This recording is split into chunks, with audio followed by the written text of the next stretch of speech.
getting right into it. Welcome to the Sunday show. I really do appreciate you for taking the time out of your day to be with us here at Blunt Politics. If you could just hit that like button, maybe subscribe to the channel, make it worth your while. That would be fantastic. Thank you so much to the chat for making this a possibility as always. First off, very excited for my collaboration with good friend, partner of the show. Now I think I can say, Philip Bittner. So his channel, On the Edge, I was fortunate enough to sit down with him for about an hour's long discussion before I left Kyiv to talk about, obviously, the handover, my experience, my time there, things that I've seen, what I've learned about the war, being under Russian missile attack, all of those things. So right after the show, I'm going to send you right over there. I think you should be able to see it on both channels. Like I said, it's a collaboration. So, I'm a rookie at those. So, appreciate if you could check that out afterwards. It's a blessing to be able to do those things, and it's only because of the chat that I'm throwing on the screen right now that we are able to continue doing things like that. So if you guys could like, share, subscribe, that would be fantastic. Shout out to everybody on Facebook, YouTube, Instagram, Twitch, Substack, the whole 9 yards.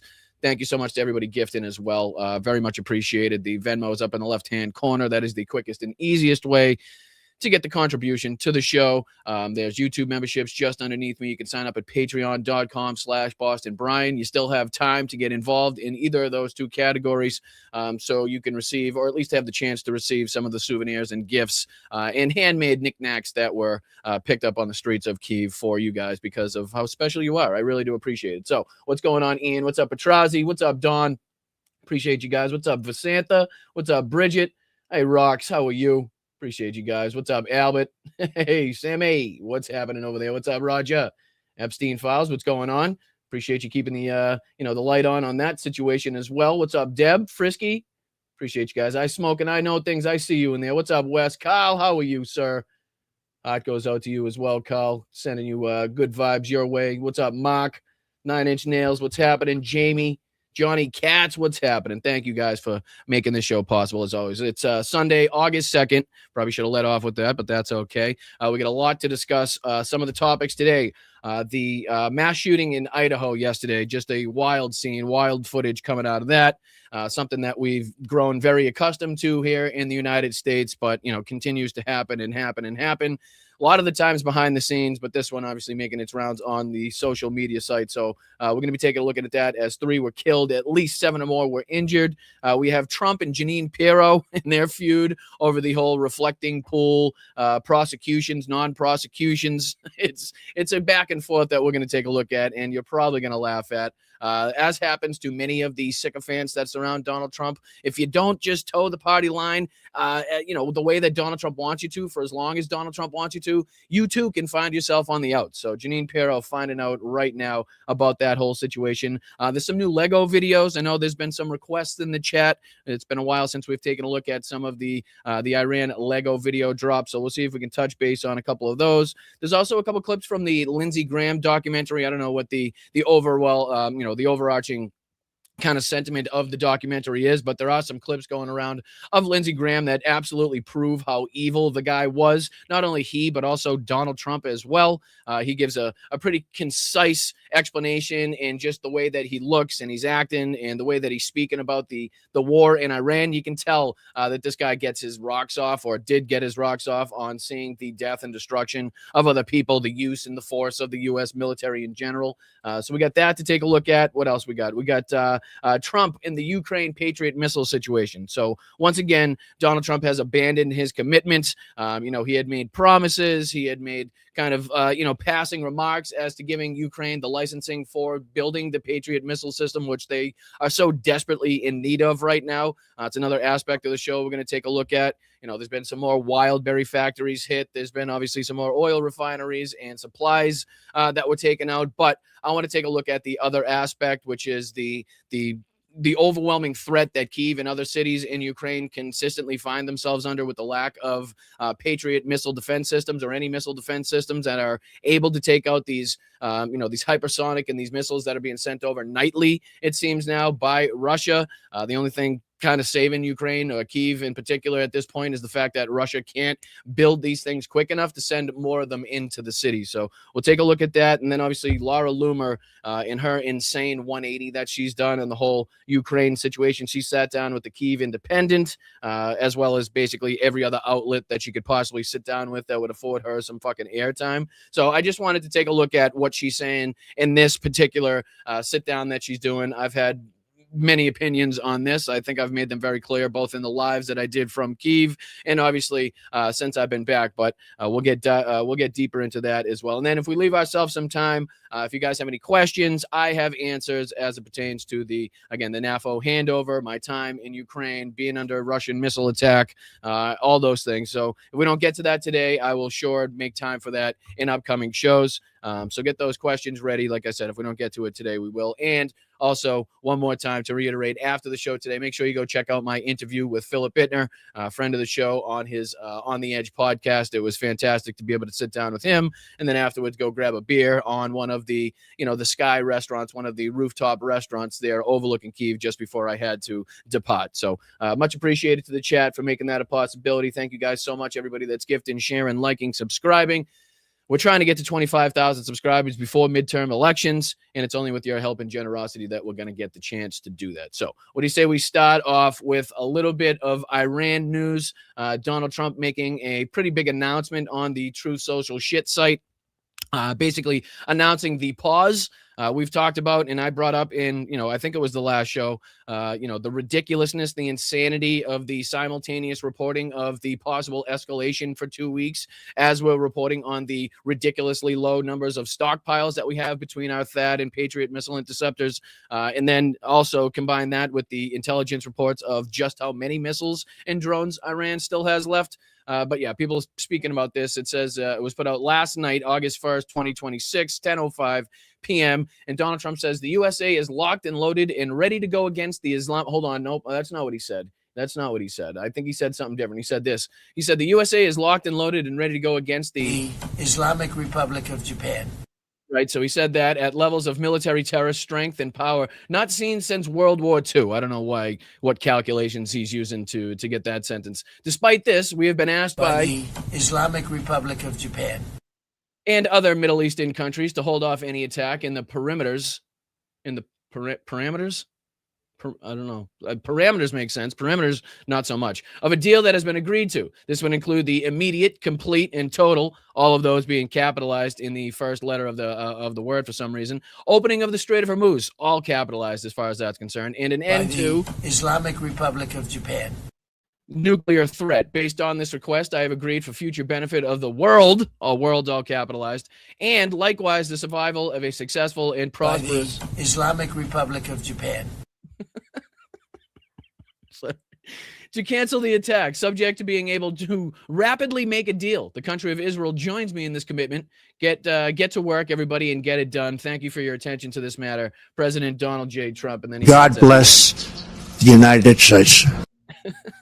But yeah, I mean, first of all, I think he meant parameters instead of perimeters right off the bat. That's probably how you can tell that he either recited this to somebody directly that put it on Truth Social, or he actually with his fingers typed this one out. But backing down once again, Mr. Taco once again threatening all-out war, threatening escalation. Probably had some hand in the reporting that went out about this 2-week escalation. Now that we take a look at what's going on. Like that was more looking like a plan, a ploy to me of the, by the U.S. government to be like, all right, let's put out this reporting that Admiral Bradley Cooper has this huge fucking plan that he's going to put forth to the president about a 2-week escalation, bombing that we haven't seen yet, as we're reporting on how low our stockpiles are. You know what I mean? Never made sense to begin with, but now that you look at it, it was probably something put out and said, hey, let's call Barack Ravid. Let's call, what's the other dickhead's name? Trey Yingst. Let's call Trey Yingst on Fox News and say, hey, look at this plan we got. We can go hot and heavy. And he's still trying to, in some way, portray that here where he says we're locked and loaded and, we got military terror and strength and power not seen since World War II, despite this. And then there's reports to put to this where like we're struggling to put together like a destroyer force and stuff. There's not, at the same time that's being said by Donald Trump on Truth Social. What is the Iranian side saying? We'll take a look at the response there, because they try to make it seem like there's some sort of imminent deal, right? We've heard that how many times now? Countless times. I think it's in the 40s or 50s as far as times they've come out and said, hey, we got a deal right around the corner. Everybody, hold off, lower those gas prices, lower those oil prices. We should have a deal done any second now. And then, turns out it's just another consistent week, 2 weeks of bombing, U.S. bases getting hit, U.S. servicemen and women getting killed, that type of stuff. But this is been reported by multiple outlets coming from Fars News. This one in particular is from HFI Research. And it goes on to say, a source close to the Iranian negotiating team told the Fars News agency, quote, there is no agreement regarding the reopening of the Strait of Hormuz. The news reports circulating about this matter are false. Specifically, you could talk about that referencing Donald Trump's Truth Social post. As long as the hostile actions of the United States continue, the Strait of Hormuz will remain closed. Ship traffic will only be possible through the designated route and with permission from the naval forces of the Islamic Revolutionary Guard Corps. So again, directly refuting, contradicting, whatever you want to say, Donald Trump's statements there about how close we are and the reason in which he's now putting this huge escalation on hold like he's done time and time again. So I don't know if this is, just buying the United States time to do whatever they possibly can to try to restock on these stockpiles, whatever weapons that they're lacking on. But clearly another case of Donald Trump says something and the Iranian side says the complete and total opposite. But, that's the latest coming from the Strait of Hormuz, latest coming from Donald Trump as far as the, whether or not the United States is going forth with that 2-week escalation that was reported there. So it's another taco moment, another bitch out moment, one that we're happy to see, right? I mean, it must be said. I don't think it needs to be reiterated, the fact that we don't want to see any more ongoing bombing. The reason in which we call the shit out is to have this stop immediately and as soon as possible. So the fact that he's chickening out here, tacoing out once again is obviously a good thing, but the lies that he's telling and the reasoning behind it obviously deserves to be called out. But before we dive into the Jeanine Pirro Donald Trump feud that's ongoing over the reflecting pool, I do just want to take a look at and throw this on the screen about yesterday's mass shooting in Idaho. Like I said in the opening, something we've come very accustomed to in this country, ashamedly. But yeah, this is an incident where 3 were dead. I know the shooter was dead, and then I think there was at least 7. I'm sure that's kind of changed depending on what outlet's reporting on it and what timeline we're going with as far as who's been injured. But at least 7 I saw that were injured.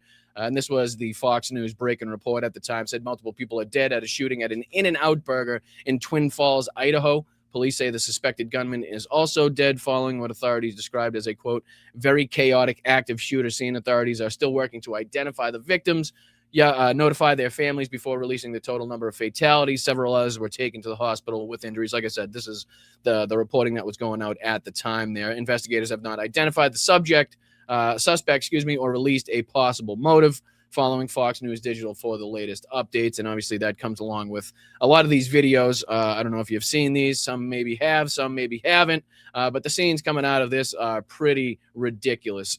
Just blatant walking around the parking lot, discharging his firearm into vehicle. Here's one of the main videos coming out of it. My question. Now, I don't know if it's been confirmed yet if or not anybody was in that Tesla at the moment. I know that was something that was being speculated on. It's tough to tell from the video. It doesn't look like there's any movement, but, again, take everything you see with a grain of salt until you can hear it confirmed by multiple outlets here. But, yeah, just brazen discharging weapons into different vehicles there, ultimately taking the lives of several people. Just another disgusting act. Looks like the people in the red states obviously need to get their shit together. Not that everybody in every state doesn't to a certain extent, but, what the fuck's going on here? There's multiple videos to come out from this as well. Let me see here. There's that one. There's one as well of what looks to be a bystander or a brave citizen, as they're calling them, obviously trying to step up using his weapon here. That's this one. If I can make this a little bigger on the screen.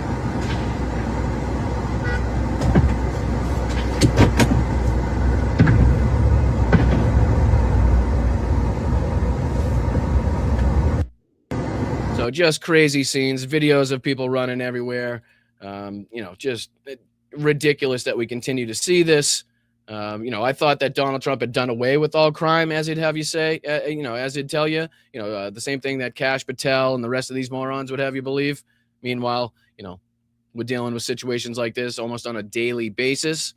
And it's basically the video that makes it go viral, or the video that, kind of causes the mainstream media to pick this up. I'm sure there's been 10, 12, 15, 20, 40 of these behind the scenes that nobody's talking about, or that haven't been brought up to this extent because there isn't this like outrageous photo or, the video of the person doing it.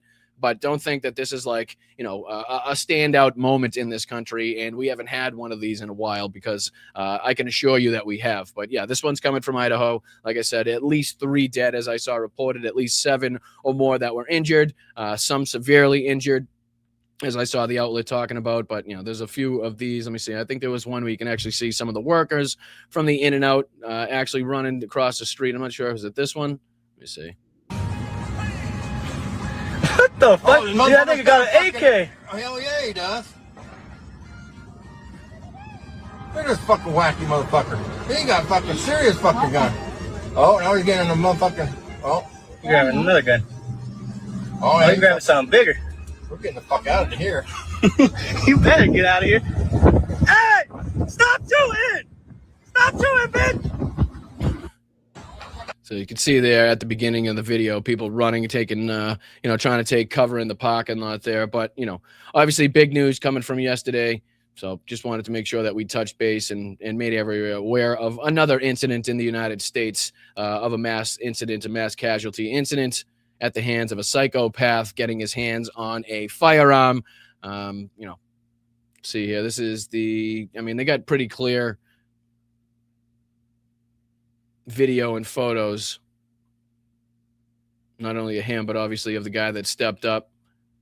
This is the one that I think I was talking about, where you can see some of the people running out of the In-N-Out specifically there. Call the police? What's happening? What's happening? What happened? What's happening? Shoot. Go. Just go. Go. Somebody got shot? There's a shooter at In-N-Out.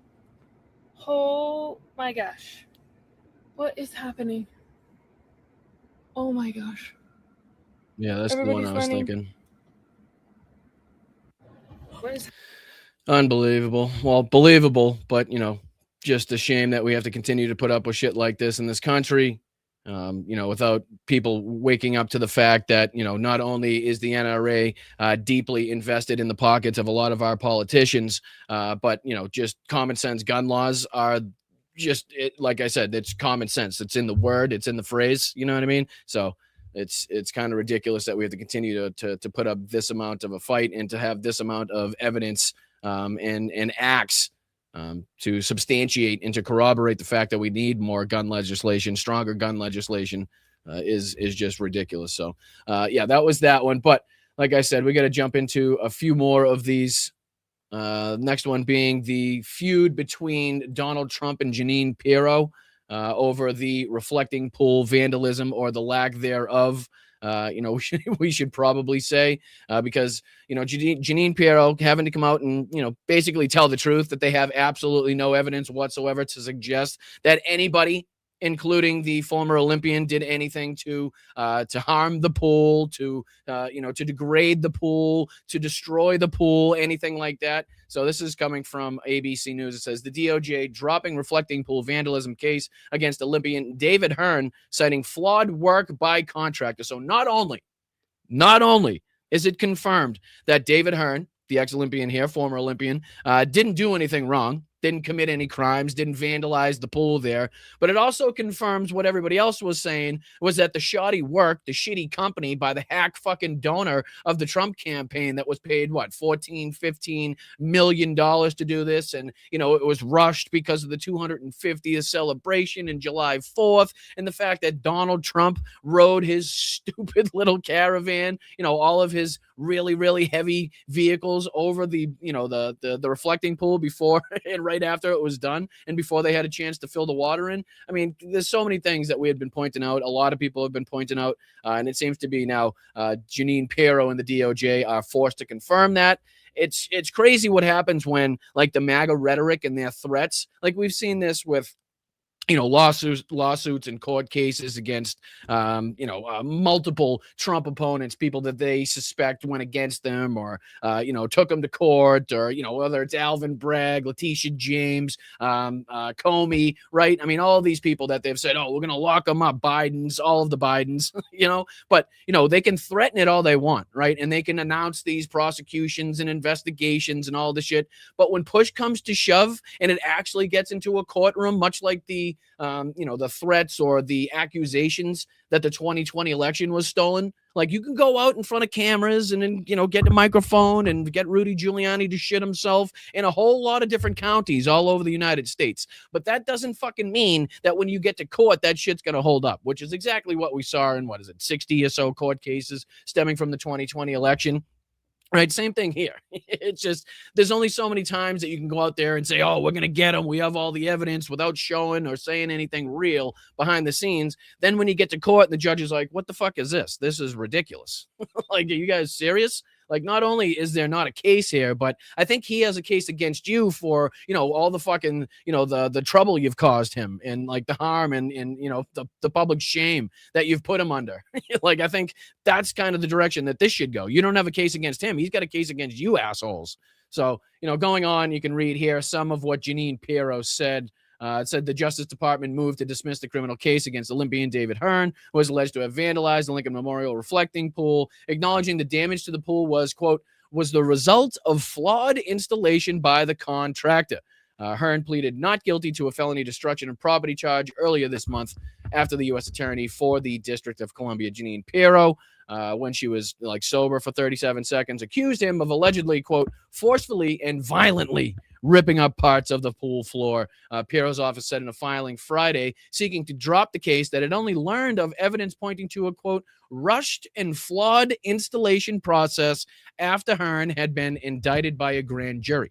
But again, that doesn't save Jeanine Pirro from saying that she has evidence suggesting or proving that David Hearn forcefully and violently was ripping up parts of the pool floor, right? So that doesn't save her from that.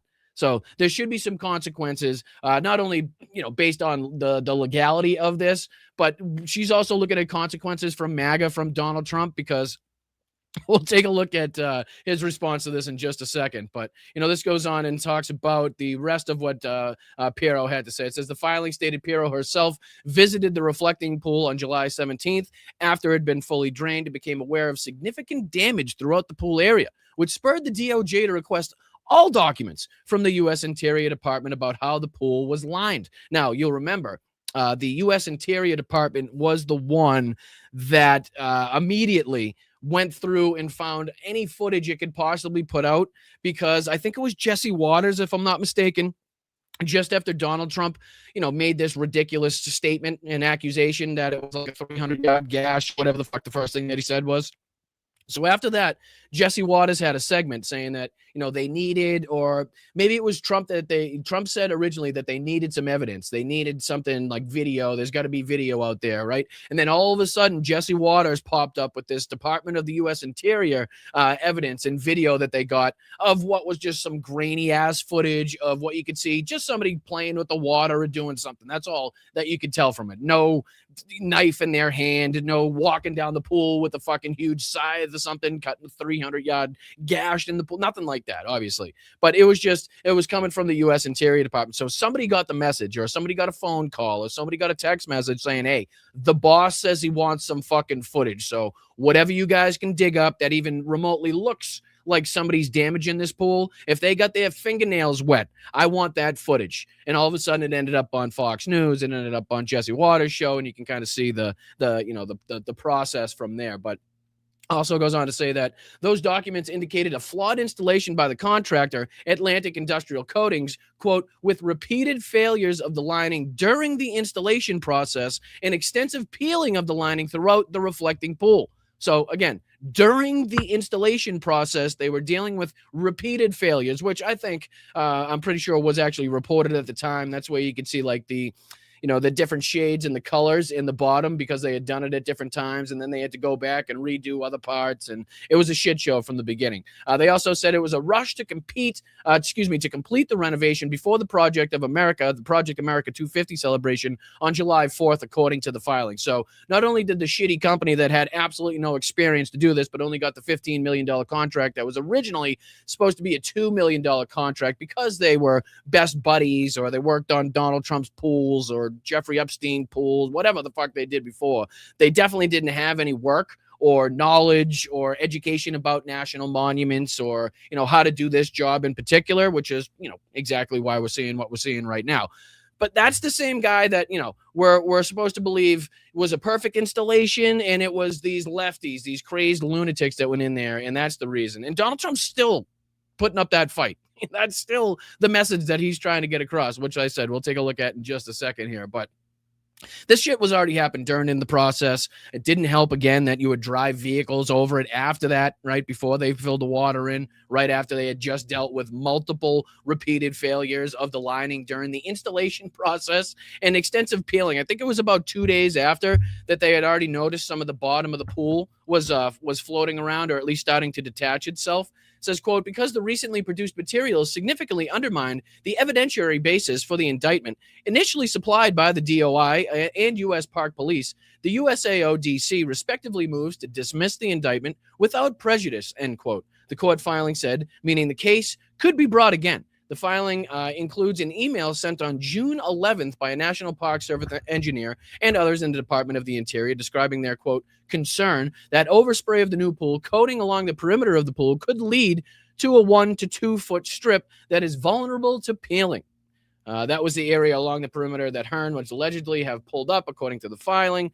At a news conference on July 2nd announcing Hearn's indictment, Pirro told reporters that the, quote, evidence shows and we will prove beyond a reasonable doubt that Hearn willfully destroyed property at the Lincoln Memorial reflecting pool. And she said the evidence showed that Hearn was observed, quote, forcefully and violently, like we mentioned earlier, removing the liner from the bottom of the pool. And again, that's crazy because she thinks that, like, the timeline that she recently discovered about the difficulties kind of like exonerates her and the stupidity of her coming out and blatantly saying, much like Pam Bondi said, she blatantly had the Epstein files on her desk ready to be released. She said that she had evidence to prove that beyond a reasonable doubt showed that he forcefully and violently removed the liner material from the bottom of the pool. Again, that was a lie. That was not true. And she's having to admit all of this now. The filing from her office on Friday concluded, given all of this newly discovered information, it is difficult to attribute the widespread damage to the reflecting pool to vandalism, let alone to establish the fact beyond a reasonable doubt. Attorneys representing Heard sent a statement Friday that the case against their client should never have been brought. Its dismissal today does not erase the abuse of the government power in arresting and charging a patriotic American who did nothing wrong. The government's approach was ready, fire, aim. The statement from the attorney, Norm Eisen, Mary Dorman, and Steve Levin said the administration owes Mr. Hearn an apology. But let's see here. What's this go on to say? The U.S. Attorney's Office declined to comment. It is not known when the judge will make the decision on the U.S. Attorney's motion. Billed as a signature project to beautify Washington, D.C. by Donald Trump, the Lincoln Memorial Reflecting Pool was plagued with algae and peeling paint since the $16 million renovation of the landmark was completed. Trump has repeatedly blamed issues on vandals, including one he said used a box cutter or a knife to make a more than 300-foot gash in the pool. So that's probably a good segue into exactly what was going on here. Let's see what Donald Trump was saying, because I have that right here. Let me see. This is OSINT Defender posting, but he says, following yesterday's announced motion by U.S. Attorney for the District of Columbia, Jeanine Pirro, accusing contractors hired by the Interior Department, not vandals, of causing, quote, widespread damage, end quote, to the Lincoln Memorial Reflecting Pool, President Trump has stated that he disagrees with Pirro, claiming that it was a, quote, pure case of vandalism being in all capitals, closing his statement with, there may have been some contractor difficulty, but the major damage was caused by vandals, again, vandals being in all caps.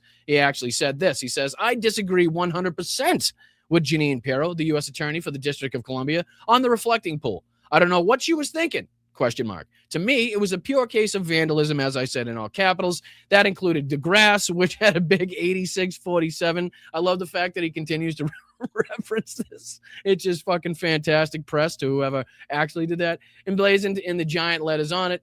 Again, not letters, they're numbers, but, what are you going to do? That's about the extent of his intelligence. In other elements of the surrounding area, there may have been some contracted difficulty, but the major damage was caused by vandals. Again, with absolutely no credibility to that comment, to the accusation, no evidence to substantiate that whatsoever, which is exactly why Jeanine Pirro is having to come out and say the things that she's saying right now. This was the report by Fox News Politics and how they were talking about it. Trump publicly rips his own U.S. attorney, Jeanine Pirro, over the Lincoln Memorial reflecting pool case, calling the damage a pure case of vandalism. One day after her office moved to dismiss felony charges against former U.S. Olympian David Hearn, Pirro's office dropped the case after discovering the Department of the Interior withheld documents showing the pool's $14 million protective line began peeling just 2 days after installation, more than a week before Hearn allegedly pulled at loose section. Prosecutors said that they could no longer prove guilt beyond a reasonable doubt. Trump acknowledged some contracted difficulty, like we just read, but rejected the conclusion, writing on Truth Social, yada, yada, yada. We just talked about that. But you can see trouble in paradise between Jeanine Pirro, Donald Trump, and his administration. There's even people now trying to take sides on this. I believe, if I'm not mistaken, Doug Burgum and a few other people have commented on this and been like, I don't know what Jeanine Pirro's talking about. I don't know. She must be blind or drunk on boxed wine again, because clearly it was a 300-foot gash. It's just, again, ridiculous sycophants and what they say. To make sure that the boss knows that they're still on the team, that they're still in the cult, when everybody else seems to be fleeing the cult. And as we talked about yesterday, the MAGA movement, as you know it, and as has been seen for about 10 years now, is dead. It is no longer. We are in I'd say we're just prior to the stages of Hitler in the bunker, right? We're just prior to Donald Trump, and again, building his own ballroom in the bunker underneath it. A pretty good one-to-one comparison on this one. But, it's unlikely or not likely for it to be done before his orange ass has to leave the White House. But that doesn't mean it won't be done to a certain extent where he could lock himself away, much like he's done, many times where he's gone a week or 10 days and you don't hear from him and he just kind of disappears. Well, we're just prior to the Hitler in his bunker stage now, where you got, Joseph and Magda Goebbels are going to move their kids in. And if National Socialism doesn't survive, which they already know it's not going to at that point, but if it doesn't, that means that them and their bloodline can't survive. Like, that's how crazed and sycophantic they are. So again, that's a pretty apt comparison, if you ask me, to the MAGA cult and the people that are still left, again, on the sinking Titanic after it's already hit the iceberg. Like, the band's already done fucking playing at this point. Like, even that joke's out the window. Like, yeah, they'll still be there listening to the band as it goes. No, we're looking at the bottom. Like, the nose of the Titanic has just hit the bottom, and it's now slowly fucking about to keel over. You know what I mean? So that's kind of the position that we're in right now. So these people are going to lock themselves away with Donald Trump.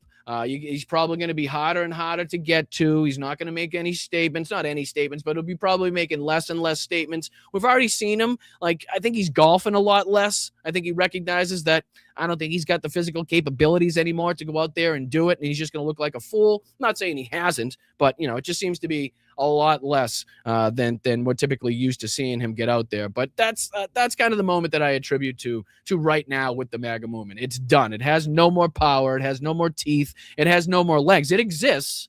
There's still a cult, and they're going to ride this again till the wheels fall off. That's two different conversations, but they just don't have the power. He doesn't have the cognitive capabilities to wield his base like he once was able to, right? Like, he doesn't, like, when a bad story comes out, or for instance, when he calls the Epstein files and the whole Epstein situation a hoax, after, again, him and everybody in his cabinet and all the people surrounding him have promised for years to expose all the Democrats, and they release the file. Yeah. So then they get in there and say it's a hoax.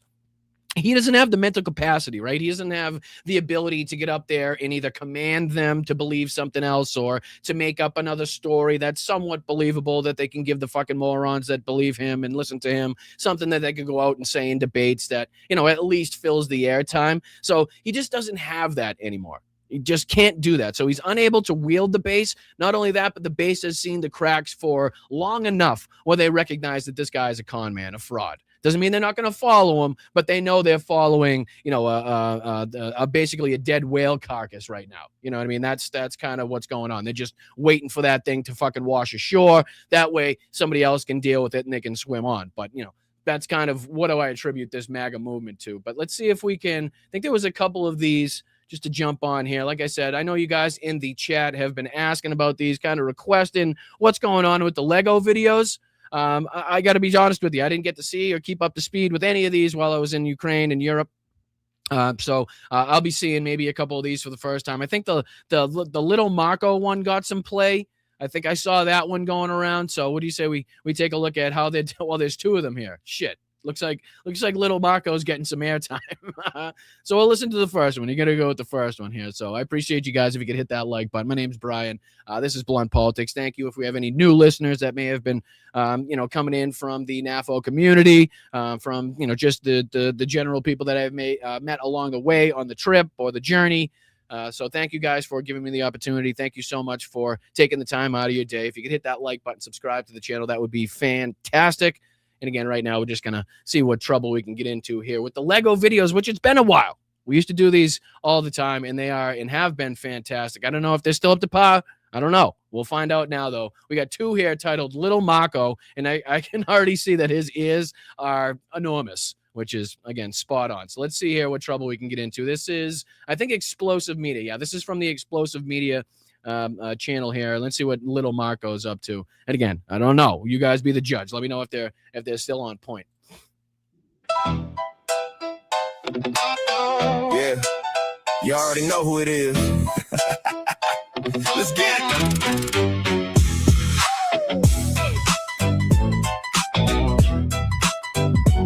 Let's get it. Yeah. Calling Legos loudmouths, dumbass, you confused. Folks getting facts from Lego, not your losing news. Who's this little clown thinking he running the show? Narco, Ruby, little man, yeah, we already know. Trying to fly away. I don't know if the dates line up, but this may be in response to Marco Rubio actually publicly talking about the Lego videos, right? So he was, trying to dismiss the Lego videos like he hasn't seen them, but obviously he's heard everybody in the world talking about them. So he felt it necessary that he had to address it. But yeah, I don't know if the timelines match up or when he said that or when this video went out, but there's got to be one in response. You can be assured.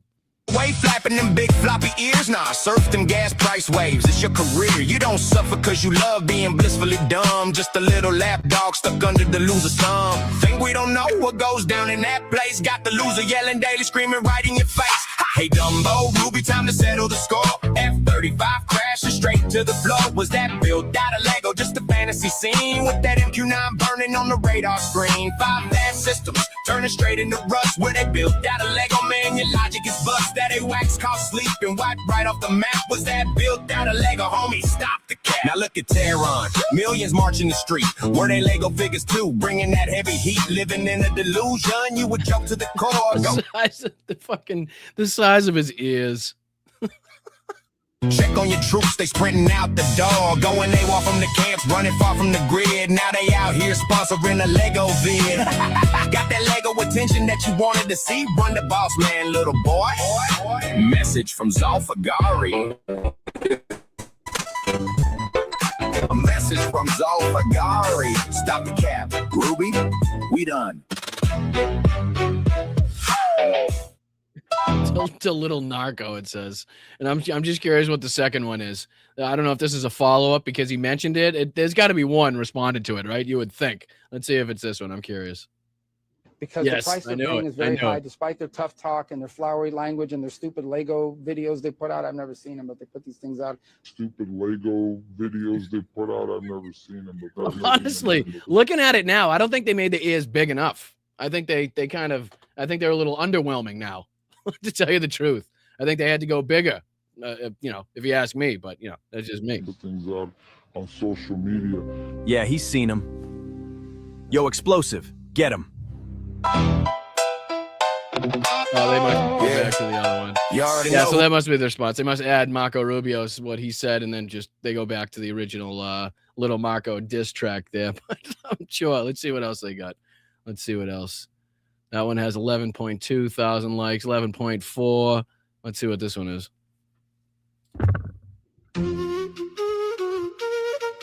Look. Was real. And what was Lego? Lego. 35s on the Bobby. Shit. What for F15, he's got wife in the view. Real talk, that was Lego to her. C3 A-Wax, one blind of the blue. Real talk, that was Lego to her. KC 135s dropped out of the queue. Real talk, that was Lego to her. X60s, 2 MC 130Js gone from view. That was Lego to her. CH47s disappeared from view. Real talk, that was Lego to her. Q9s What are they MQ. just going through all of the equipment they've taken out? See some mountain of view. Real talk, that was Lego to her. 4 little birds got cut from the blue. Real talk, that was Lego to her. 35s, no roll call, no clue. Real talk, that was Lego to her. $150 billion, that's one pricey little set. Real cash on the bill, plastic story on the neck. Count every zero, let the punchline come through. Hey, was that Lego math too, huh? Was that Donald Trump's wig? Oh, shit. Would I change videos? How'd that happen? I pressed one button. Oh, you can't fast forward them either. But I'm pretty sure that was supposed to be a representation of Donald Trump's wig, if I'm not mistaken. But yeah, you can tell they've been pushing them out though. Definitely pushing them out. Is that one? That's got to be about Lindsey Graham. That's got to be about Lindsey Graham, which might not be a bad segue. What was this one? So I think I had one over here. Oh yeah, nope. That, like I said, let's take a look at this. Because real quick, what's this one about? Oh, we already saw this one. We already saw that. It was about Lindsey Graham. So, all right, that's a good segue into this. No, stop playing. So I'm going to put this on your screen. And this is just a couple clips from what has been said is a recent documentary involving Lindsey Graham. And he's basically reacting to the news of the Iran war, enacting Donald Trump allowing this to go forward and how he's talking about it. It involves him and phone calls with him and Benjamin Netanyahu. So it gives a pretty good insight into like just how evil this guy was. And not only that, but the way he's speaking about Donald Trump. And what he likes to see, he loves bombing shit, is I think a direct quote from Lindsey Graham in one of these things. So I just wanted to make it known exactly what was, working behind the scenes. And, when we say that these people are war hawks and neocons and they have blood all over their hands, then this is exactly what we mean. Like nobody loves war. When people say that Lindsey Graham never met a war he didn't love, this is what we're talking about. And when he gives you insight into, Donald Trump loves the power. He loves the thrill of using the military and bombing shit and killing people. And we should be done with this in 3 to 4 weeks. Like, it shows the delusion, right? It shows just how, psychotic they are and just how willing they are to sacrifice human beings to death because their love for oil or their love for power, they want whatever the fuck it may be. But it gives a pretty good insight. So let's see here. And this is from Middle East Eye that posted this on Instagram. So check this out. Yeah, I think about 3 to 4 weeks, we should have them in a spot where they start losing control of some cities. And what we're trying to do is just get a few cities to fall.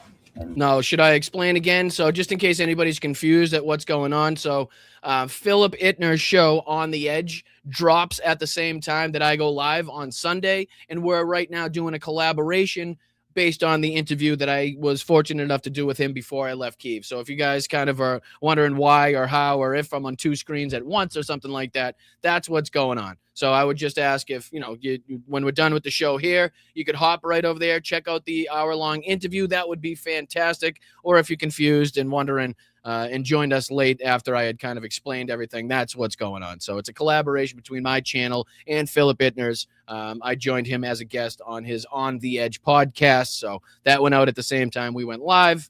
Watch it after. That would be fantastic. Appreciate it if I could clear that up for everybody. All right, here we go. This is again Lindsey Graham talking about the Iran war and what he's been wanting for so long. He's almost in tears, right? It almost brings him to tears how long he's been trying to see this happen, wanting to see this happen, and now he's just Donald Trump fell into his lap at the same time that Benjamin Netanyahu has been trying to pressure him. It's just sick shit, shit that you knew was going on behind the scenes and you knew about these people, but to actually see it on camera and they don't give a fuck if it's on camera, right? Like the smile on his assistant's face or whatever the fuck, when he's like, oh, I could cry right now. And she's just like elated about the fact that he's elated about a war. You know what I mean? It's just these sick people.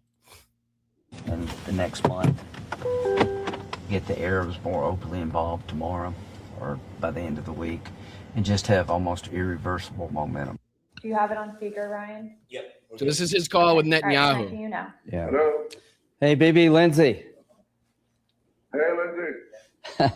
How are you? I'm just so impressed. Glad to be your friend. Yeah, awesome. Glad to see you. I mean, this must have been right at the beginning, too. I don't know if this was before or after the Manab Girls' School strike. Or what point in time this was at, but this, I'm assuming, was early on, and he was just, again, so happy to see that the United States and Israel were bombing shit together that he felt it necessary to call Bibi and just talk about how good of a friend he was. It's so awesome to see you blowing shit up again. So great to see the U.S. in conjunction with the IDF and Mossad taking people out once again. Isn't that great how we've manipulated our way to this war? When president after president after president basically spat in our faces when we asked them to do the same thing because they knew how ridiculous it was, how dangerous it was, and basically the repercussions and ramifications of what would happen if they attempted something like this. So he goes on here to talk about and they're conferring. And there's another clip that I want to show you where Netanyahu's caught on with Lindsey Graham basically trying to manipulate the warrant that he has out with the ICC for war crimes. He wants to get a bunch of senators together to try to, speak up on his behalf. And we'll play that after, but let's finish out this one first. I'm glad you are, my friend. I'm going to meet with the president this weekend. I'm going down to Doral. I'm going to try to get him to join with y'all in Lebanon to maybe fly some with you.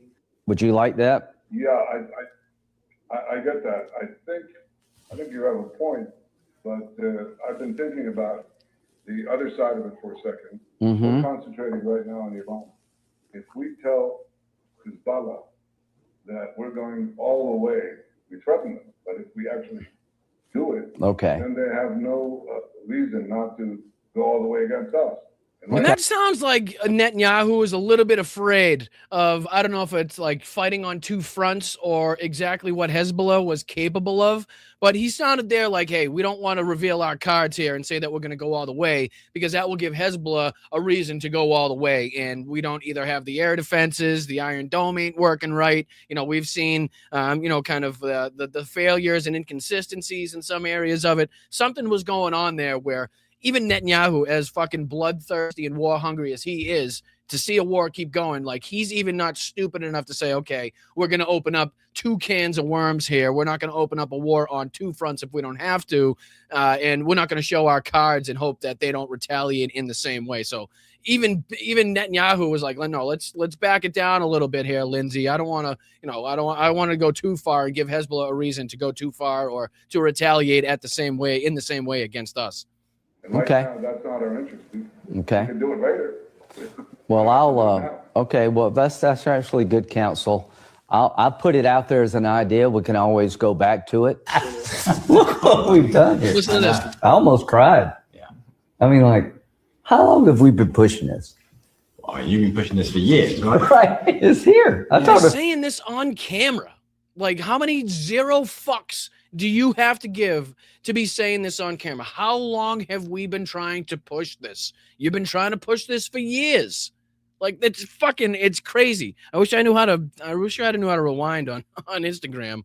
But, just to be able to say that as you're being filmed for a documentary and being like, yes, I've been hoping for this death and destruction. I've been hoping for, the world economy to go to shit. I've been hoping for gas prices to rise exponentially. I've been hoping to put fucking, people into poverty, basically. Can't put food on the tables where they were just scraping by before. The one factor of gas going up as high as it has basically put them out on the fucking street. Now they're living not only paycheck to paycheck, but less than that, and are unable to do things for their kids or whatever the situation may be in particular. But just to outright be like, yeah, and they got the what's that? Danger line?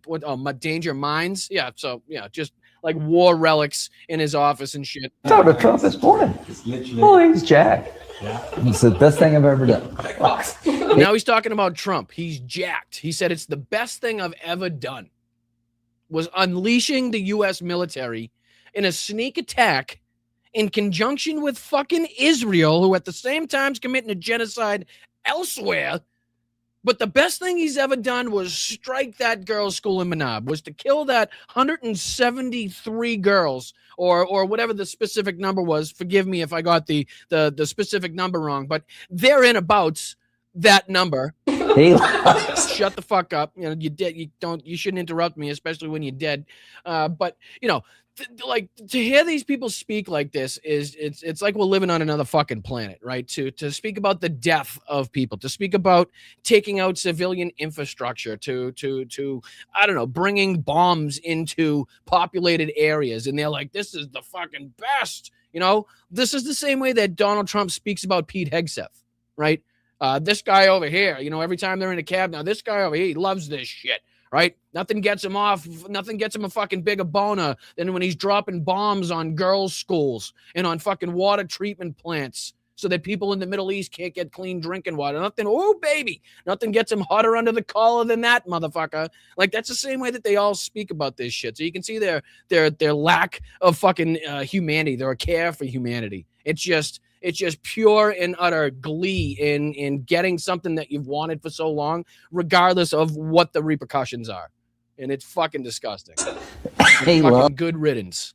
Loves blowing stuff up. He loves blowing stuff. Like, fuck, he's talking about people, okay? He's talking about people. He may, in his mind, be thinking buildings, and there's nobody in those buildings, and cars, and boats, and ships, and aircraft. Like, there's nobody in those, right? It's just shit that they're blowing up. But he's talking about fucking human beings. Human fucking beings. That he loves blowing shit up. Fuck off. So, there are a lot of people. This fucking bitch here, like, oh, I'm so happy for you, Lindsey, to finally see all the bloodshed that you've been dying to see for fucking years now. Like, oh, I couldn't be more happy. Like, that's the face that she's got. I couldn't be, like she's at a fucking wedding. Right? If you showed me this picture and was like, oh, this is at a christening, or this is at a fucking first Holy Communion, or a wedding, or a graduation, and she's just seeing her little sister or little brother walk down the aisle or get his fucking certificate or whatever the fuck, I'd believe you. But no. She's watching the senator, the neocon, warmonger, and piece of shit closeted fucking senator who I'd dance on his goddamn grave if it was in front of me right this fucking second.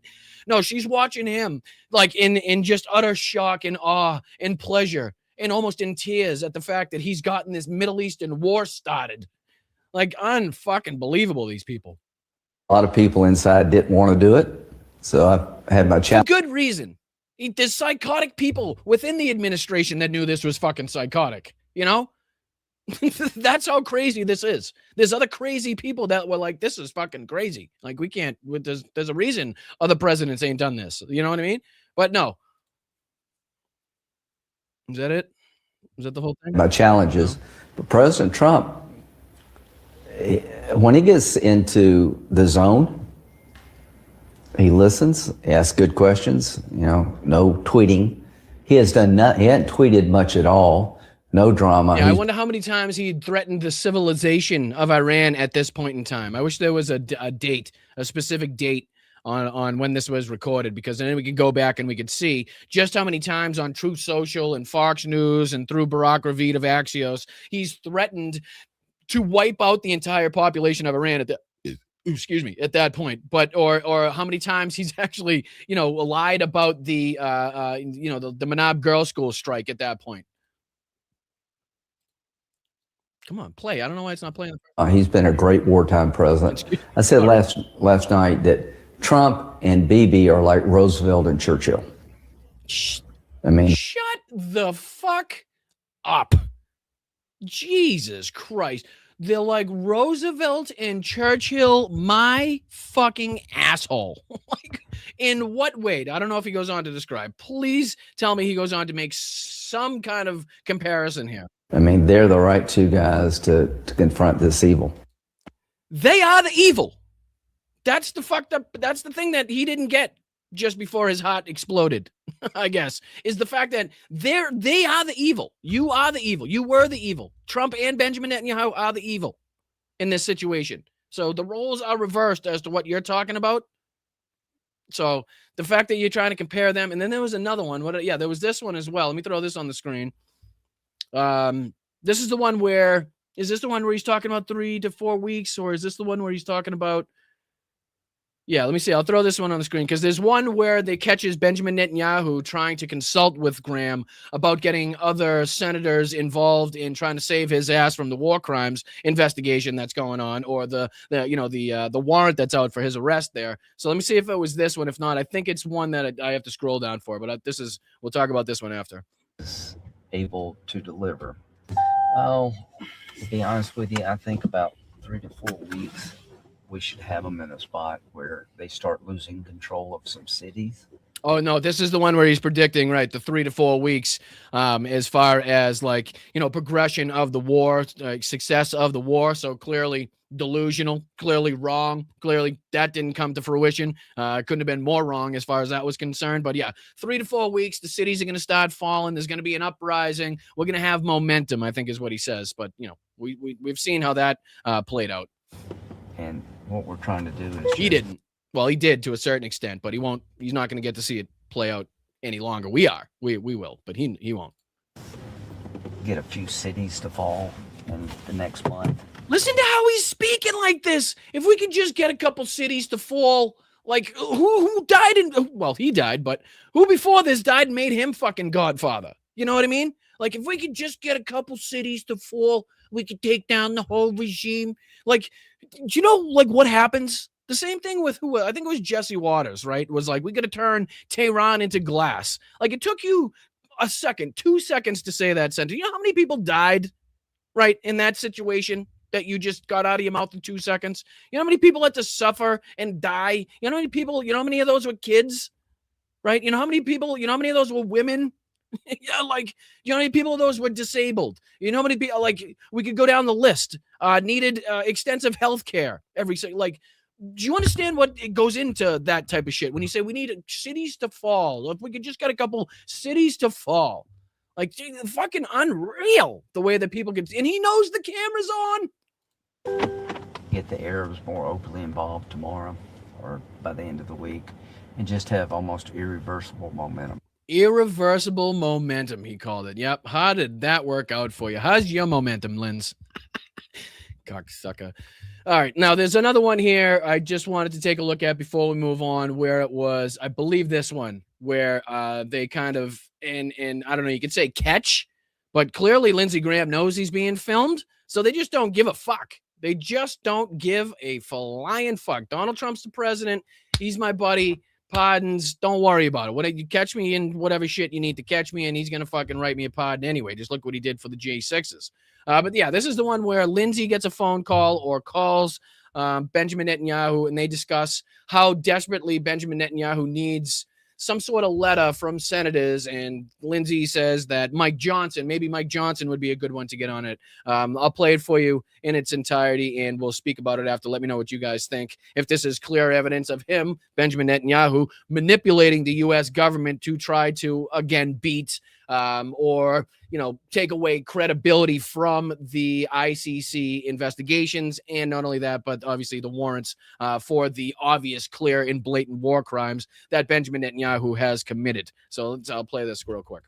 Basically, they're going to have a three-judge panel approaching making the decision So he's talking about, and again, my apologies, I said I'd play it, but I feel like it's going to be difficult for you guys to hear. There are subtitles, but just in case you're just listening, he's talking about the 3-judge panel. Let me see, go back real quick. He says, so basically they're going to have a 3-judge panel making the decision very soon. So again, talking about the war crime. So he's basically in hopes before that happens, going to get a letter sent out to them from these U.S. senators, basically threatening them to drop the charges, drop the investigation, let this go, and I'll let it go. The decision very soon. To have to appeal to the court to say, okay, we want to review this. Before you do anything, before you review a red warrant, there has to be a review about this entire process. So now he's trying to add in different layers to the process that aren't originally there to draw it out. Before you actually do this, you're going to have to do this like entire review process now he's putting in there. And he wants like the U.S. government and a bunch of Republican and if possible, Democrat senators to sign off on this, to write a letter to make this like possible. You know what I mean? To make it so that they have to jump through these hoops, which again, just extends the process, just makes it so that he can put it off into the future and continue his genocidal push. I suggest that you send a letter maybe with some other senators. I suggest you maybe send a letter, maybe with some other senators. I don't know if you can get any Democrats, Netanyahu says.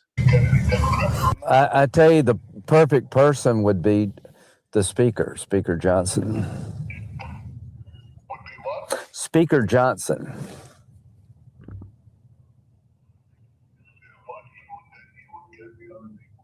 No, to have him on the letter.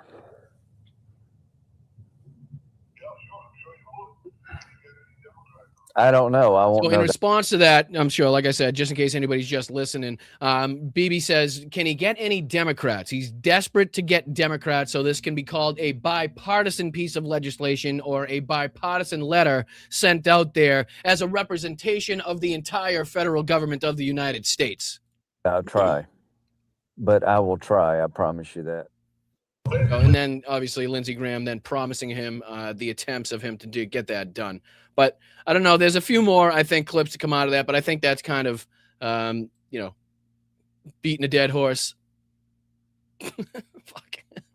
But, I think we've gotten the point across there. Just we don't have to look too hard, too deep at how sick and psychotic these people are and were in some cases. I think that's pretty clearly seen there from a lot of those clips, from a few of those clips there from that documentary of just like, again, how gleeful and joyful, the onset of war is and just the inevitable destruction and death to come from that, especially and including of our own U.S. service members. So again, add that into that. When you watch that, when you look at that, when you share those clips, that glee that you see in Lindsey Graham's face, like that involves the deaths of U.S. servicemen and women, because that's an inevitability, as has known every president that Benjamin Netanyahu, and clearly, like he said there, Lindsey Graham has tried to persuade to do this for generations.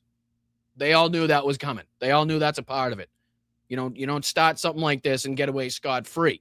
This isn't, again, the Maduro raid. This isn't Venezuela. This is a fucking whole different animal.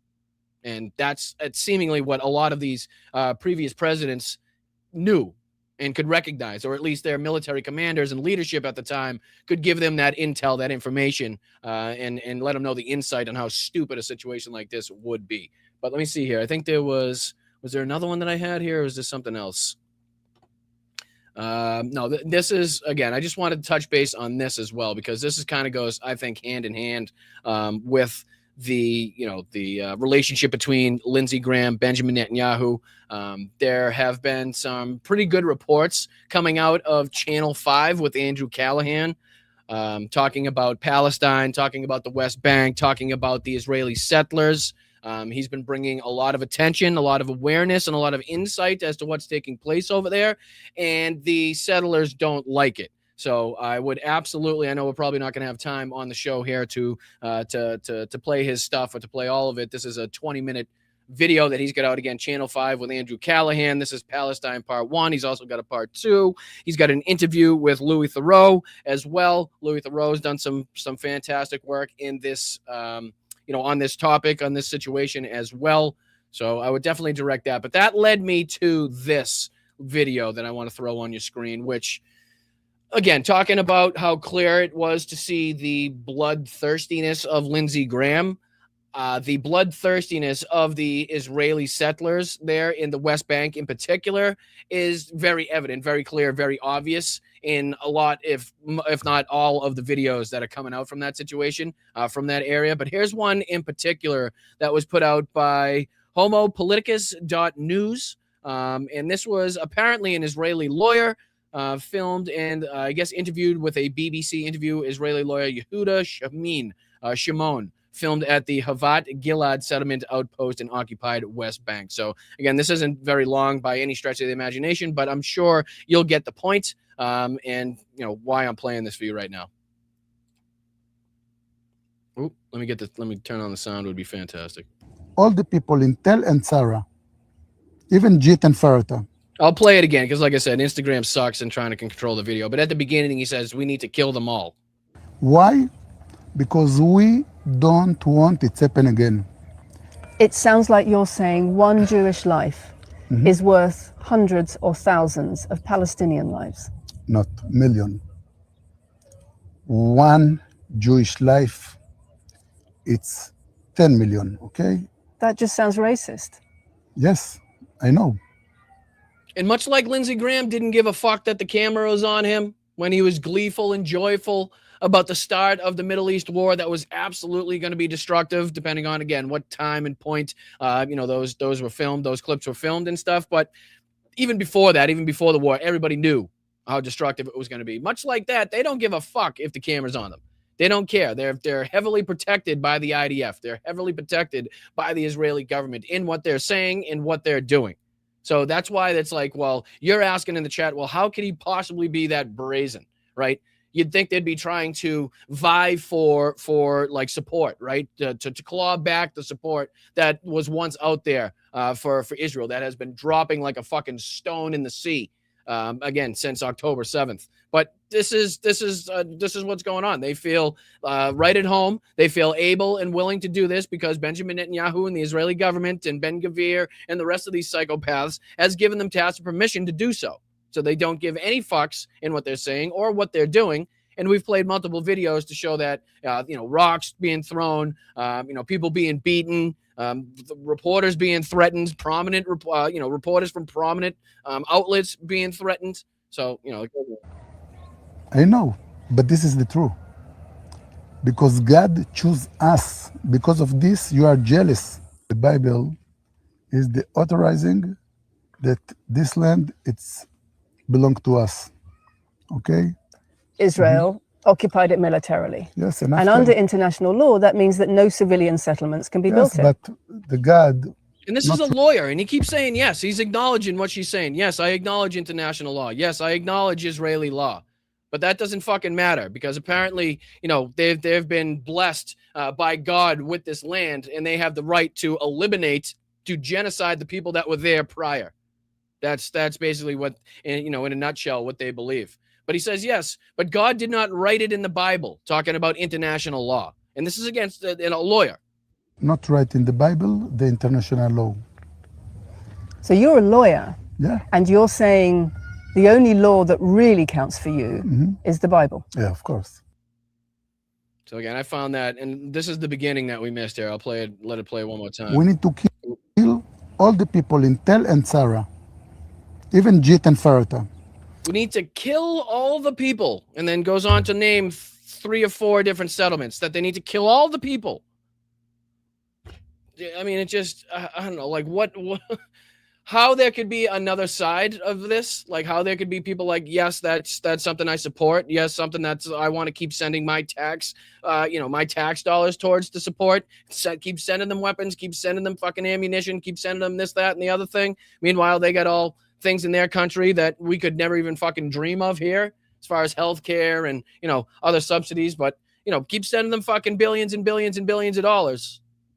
I just don't see how there's another side to the conversation. I really, really don't. And again, like I said, Andrew Callahan's done some pretty fantastic work. I'll play just the first couple minutes of this video. This is, again, Palestine Part 1. There's a Palestine Part 2. Like I said, there's a video interview with Louis Theroux as well. But like I said, this is just the first couple minutes of some of the work that he's done here in the West Bank about the Israeli settlers that have been, again, violating international law after international law, but with the help, the aid, and with the protection of the Israeli government and the IDF. This is an illegal settler within the Palestinian territories. Now maybe you'll see him with the normal uniform, but in the night he wear the soldier uniform, and he come back and start searching houses and interrogating people. He is one among hundreds of thousands of people who've migrated from either Israel or abroad to assist in the active colonization of Palestine's West Bank, which begins less than 20 miles east of the Gaza Strip. He lives in a makeshift compound or an outpost settlement above a Palestinian village with a group of mostly teenagers who spend their free time attacking, terrorizing, sometimes killing and burning the homes of Palestinians at all hours of the night and day for reasons of their own. I don't give a shit. So a settler is a person who decided to move to Palestine from the United States or any other part of the world because they are privileged that they have a Jewish roots in their families. Isn't it technically in violation of the 1967 agreement for these settlements to exist? Yes, exactly. And today when you hear in the news about what they call it the two-state solution, it's just a bullshit. We must chart a course for a two-state solution. There can be a better future. France is pushing a three-pronged plan to make statehood a reality. يعني قد ما حكينا وبنطلب في هالعالم انها يعني تساعدنا، ما حدا مساعدنا على انه بس يردعوا عنا. اليوم الصبحيات دعسوا من الدواجن بطة، وقبل فترة دعسوا كلاب وغنم، وكانوا يجيبوا لنا فطايس من عندهم يفطسن ويرموا لنا اياها من باب الدور. Palestinian communities, brutal assaults caught on camera. Oh, come on, don't hit her! Drawing international criticism. Whenever you see videos of settlers attacking villages around here, where are these settlers coming from? Are they coming from nearby colonies, different countries, from inside the state of Israel itself? You know, most of these settlers are actually coming from abroad. Our pre-production advisor, who has extensive experience filming settlers, told us that while quite dangerous, we'd be safe around them as long as we kept the cameras rolling.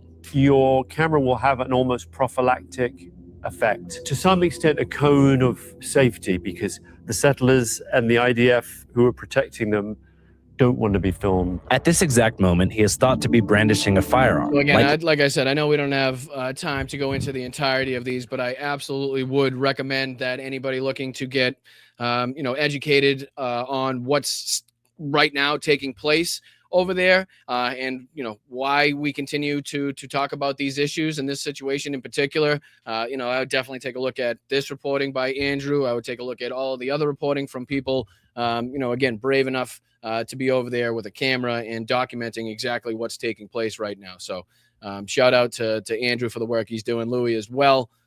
But yeah, so just why and how there's another side to that, and we continue to look at the psychology of not that long ago having your grandfather, great-grandfather, grandmother, great-grandmother, however many relatives being put through what they were put through during World War II, during the Holocaust, and now basically seeing that same thing being perpetrated by your people on another people is again, it's a wild thing to see. And obviously the study of the psychology of it is something that's going to be dived into for quite some time now. So but yeah, diving into our next topic today, which is going to be the air defenses of Ukraine.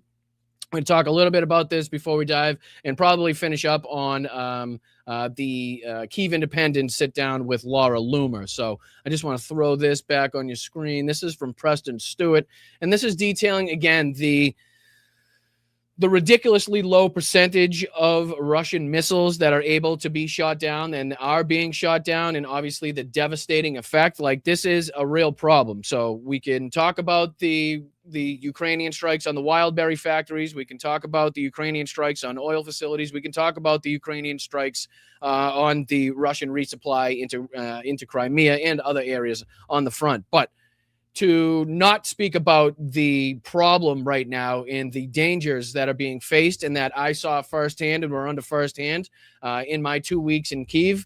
Multiple nights of those 2 weeks were spent under direct Russian missile attack in hopes that, the city was big enough that, where I was in particular would stay safe, and just all of the other things that go through your mind when you're under a missile attack like that. But it's a problem. It's a real fucking problem. It's not a problem that's going to, force the people of Kyiv or the people of Ukraine to ultimately capitulate in this war. No. But it's going to bring a lot more death and destruction? Is it going to cause a lot more problems for a lot more people? If, in fact, the interceptor percentage gets lower and lower and the Russians are able to continue producing, even at whatever slow rate they're producing, the missiles that they're able to lob into Kyiv, into obviously other cities in and around Ukraine. But yeah, this is Preston Stewart talking about, and this is titled, Ukraine's Air Defense is in Trouble. And this is, again, as we're speaking about things like this, right? Donald Trump just completely reneging and abandoning his commitments. I don't know why it's taking so long to share. There we go. But this is from the New York Times about Trump backing away from the deal about letting Ukraine build the Patriot missiles, which I'm sure, depending on how it worked out, would be beneficial to both sides. I mean, talking about the reporting on our side, specifically on how low we are as the U.S. military on THAAD and Patriots in particular, wouldn't it be helpful to have an ally that we trust, an ally that is technologically advanced as far as drone warfare, as far as capabilities in this area, because of obviously the war that they've been under from Russia?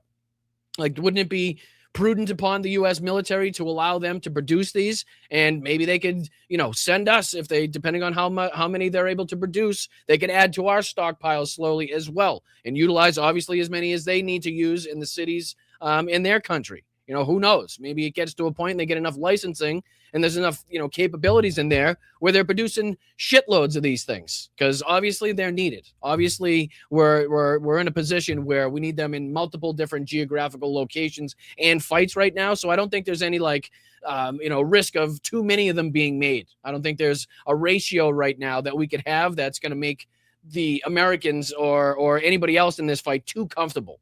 Like if we say we have 30-1 as far as, THAADs and Patriots to every missile that any one of our enemies are able to put up, I think that's okay. I think we'll be okay with that, right? So it would be and would have been hugely beneficial. But it seems like, Donald Trump may have gotten a backdoor phone call from old Vladdy P saying, hey, I don't like that. We're not going to be too happy about you guys allowing Ukrainians to produce these weapons to shoot down our, millions of dollars weapons that we're expending every single night. So the Russians, the only thing that's, I don't want to say saving Ukraine, or the only thing that's helping or not making it worse for Ukraine, is the fact that Russia is not able to produce these fast enough, or faster, I should say. Like they're going directly hand to mouth. So they're going directly from the factories to the missile launching sites to launch those things. And then they have to wait again until they have enough to inevitably put up another attack, a decent number to, call it, what they are comfortable calling an attack, whether it's 20, 30, 40, 50 of these missiles.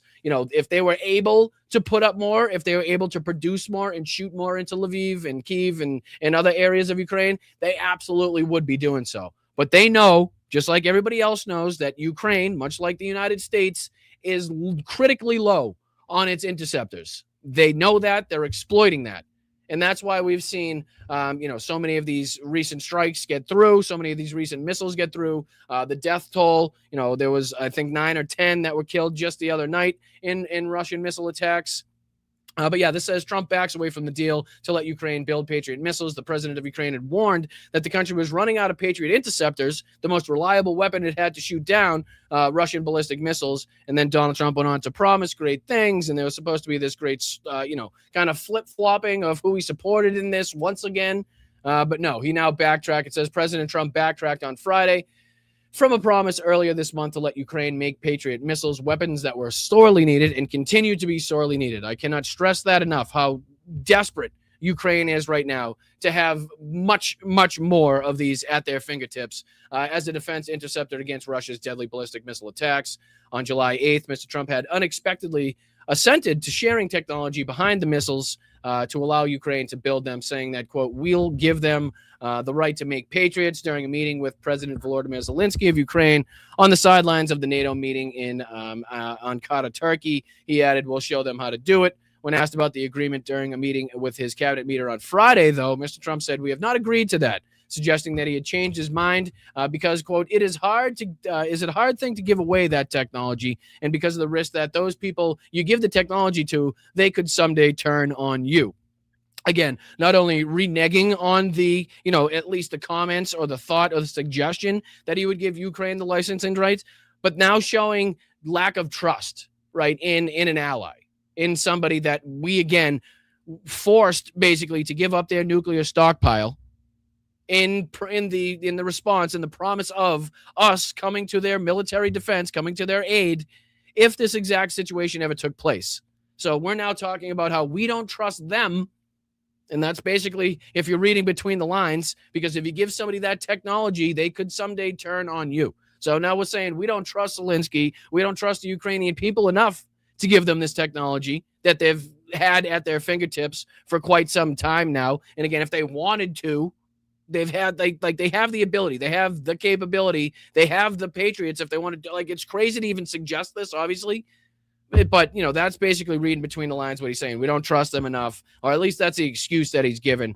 They could someday turn on us, he says. You look at war. It has happened a couple of times over the years, Mr. Trump said, so we have to be very careful. We guard that. Hours after Mr. Trump spoke, the latest wave of Russian ballistic missiles struck Kyiv, killing at least 9 people and injuring 28. Ukrainian officials said some of America's adversaries were indeed once allies, wielding weapons that the United States sold them in friendlier times. And in the opening days of Mr. Trump's war with Iran, for example, Israeli airstrikes appeared to destroy some of the last American-built F-14 fighter jets still in active service, which the United States had sold to Iran during the autocratic regime of the Shah that fell in the Iranian Revolution in 1979. An agreement to allow Ukraine to build Patriot missiles would require the U.S. government to share its defense technology and for the defense firearms that build the systems, including Raytheon and Lockheed Martin, to work with the Ukrainians to manufacture the weapons. Such a project could take months or years, and any defense facility Ukraine builds to manufacture its own Patriots would quickly become a target of Moscow. Well, that's why you keep it fucking secret as much as humanly possible. And as far as the timeline's concerned,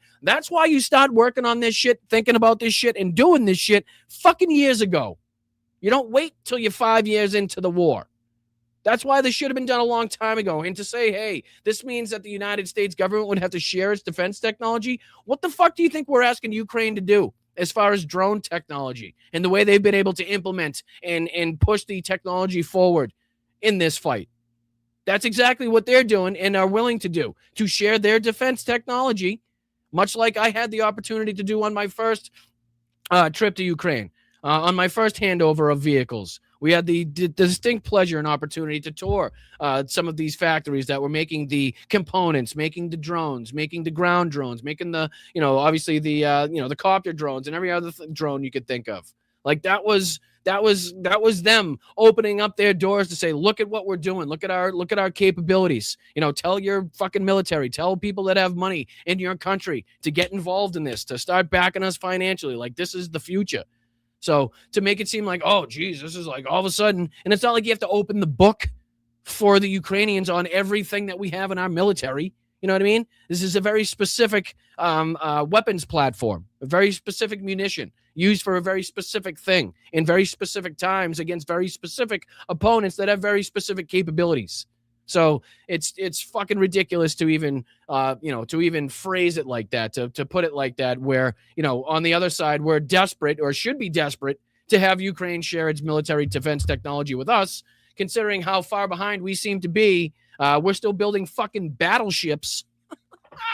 We're building battleships as we're seeing like robotic sea drones and again, all of the different drone technology that we could talk about as far as this war has brought on. And we're building fucking battleships that were outdated, were basically extinct, obsolete at a period and point during World War II.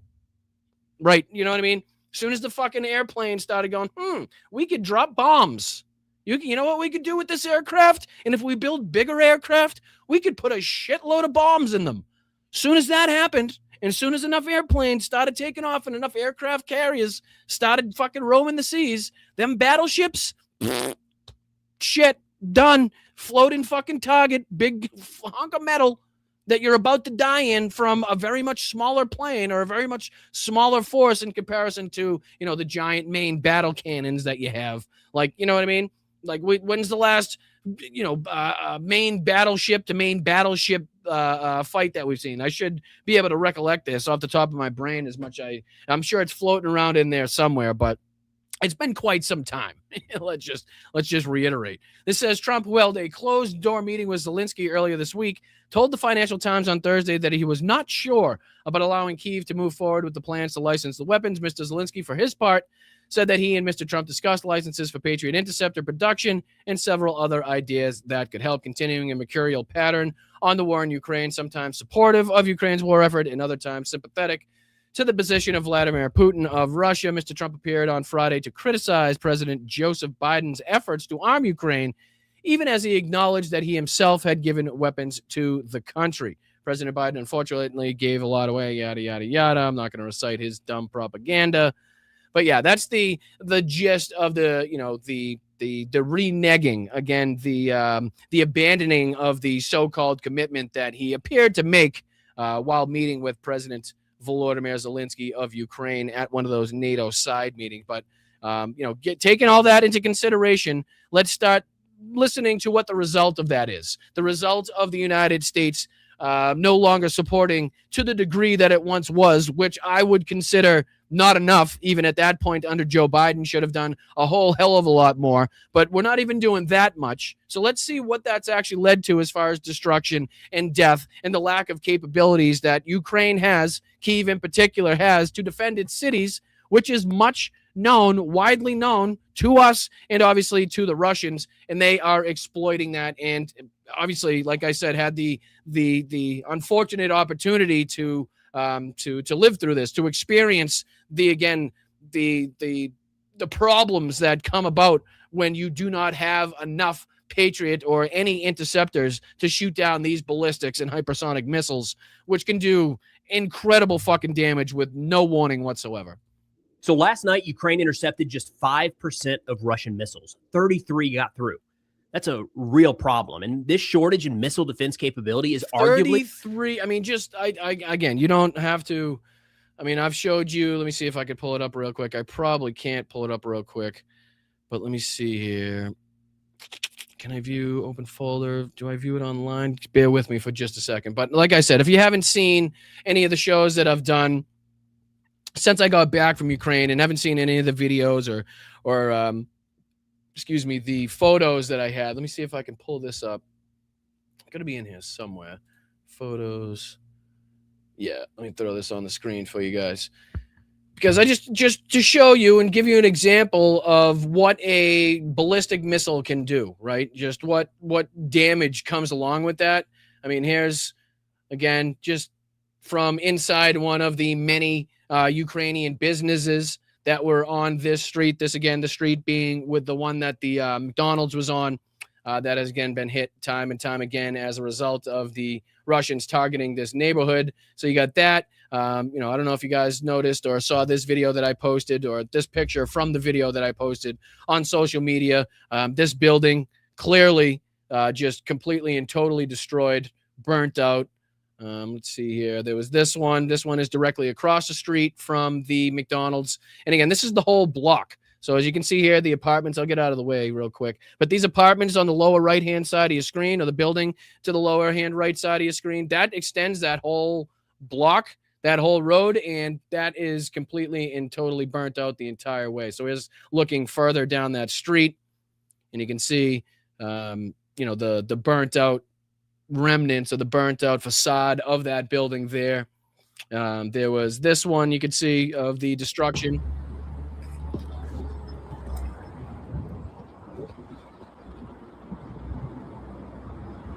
So that's that same. You can just see it up here on the right-hand side of your screen. That's that same building. I'm walking in the opposite direction. Obviously, you can see that big glass building with the glass blown out of it.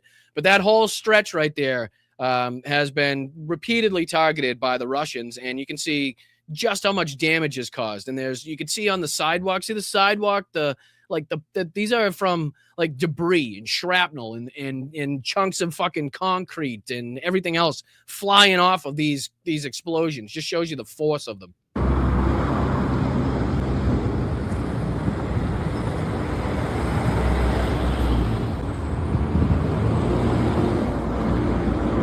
That's just gone. There's just nothing. There was once, you can see the roof outline there of where the building once stood, or at least that business once stood. It is just, it's not there. It's gone.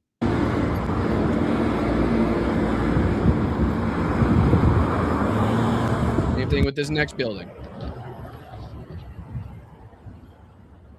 Just gone. And again, this is all up and down the street. Let me see. There's one from, was this the first one? Let me see this one. All right, what's up, guys? Sorry about the wind. I'll try to block it as much as possible, but I'm in target. See, you can see here's the building across the street there. That seems to be where the impact was. And then there was another one further on down the street that shows kind of the, why do I have trouble finding this one? Is it this one? No, that's going back the other way. Let me see. For some reason, I keep losing this video. It's one where you can see the actual like debris and the shrapnel and how forceful that was kind of across the street. No, not that one. Sorry. Let's see here.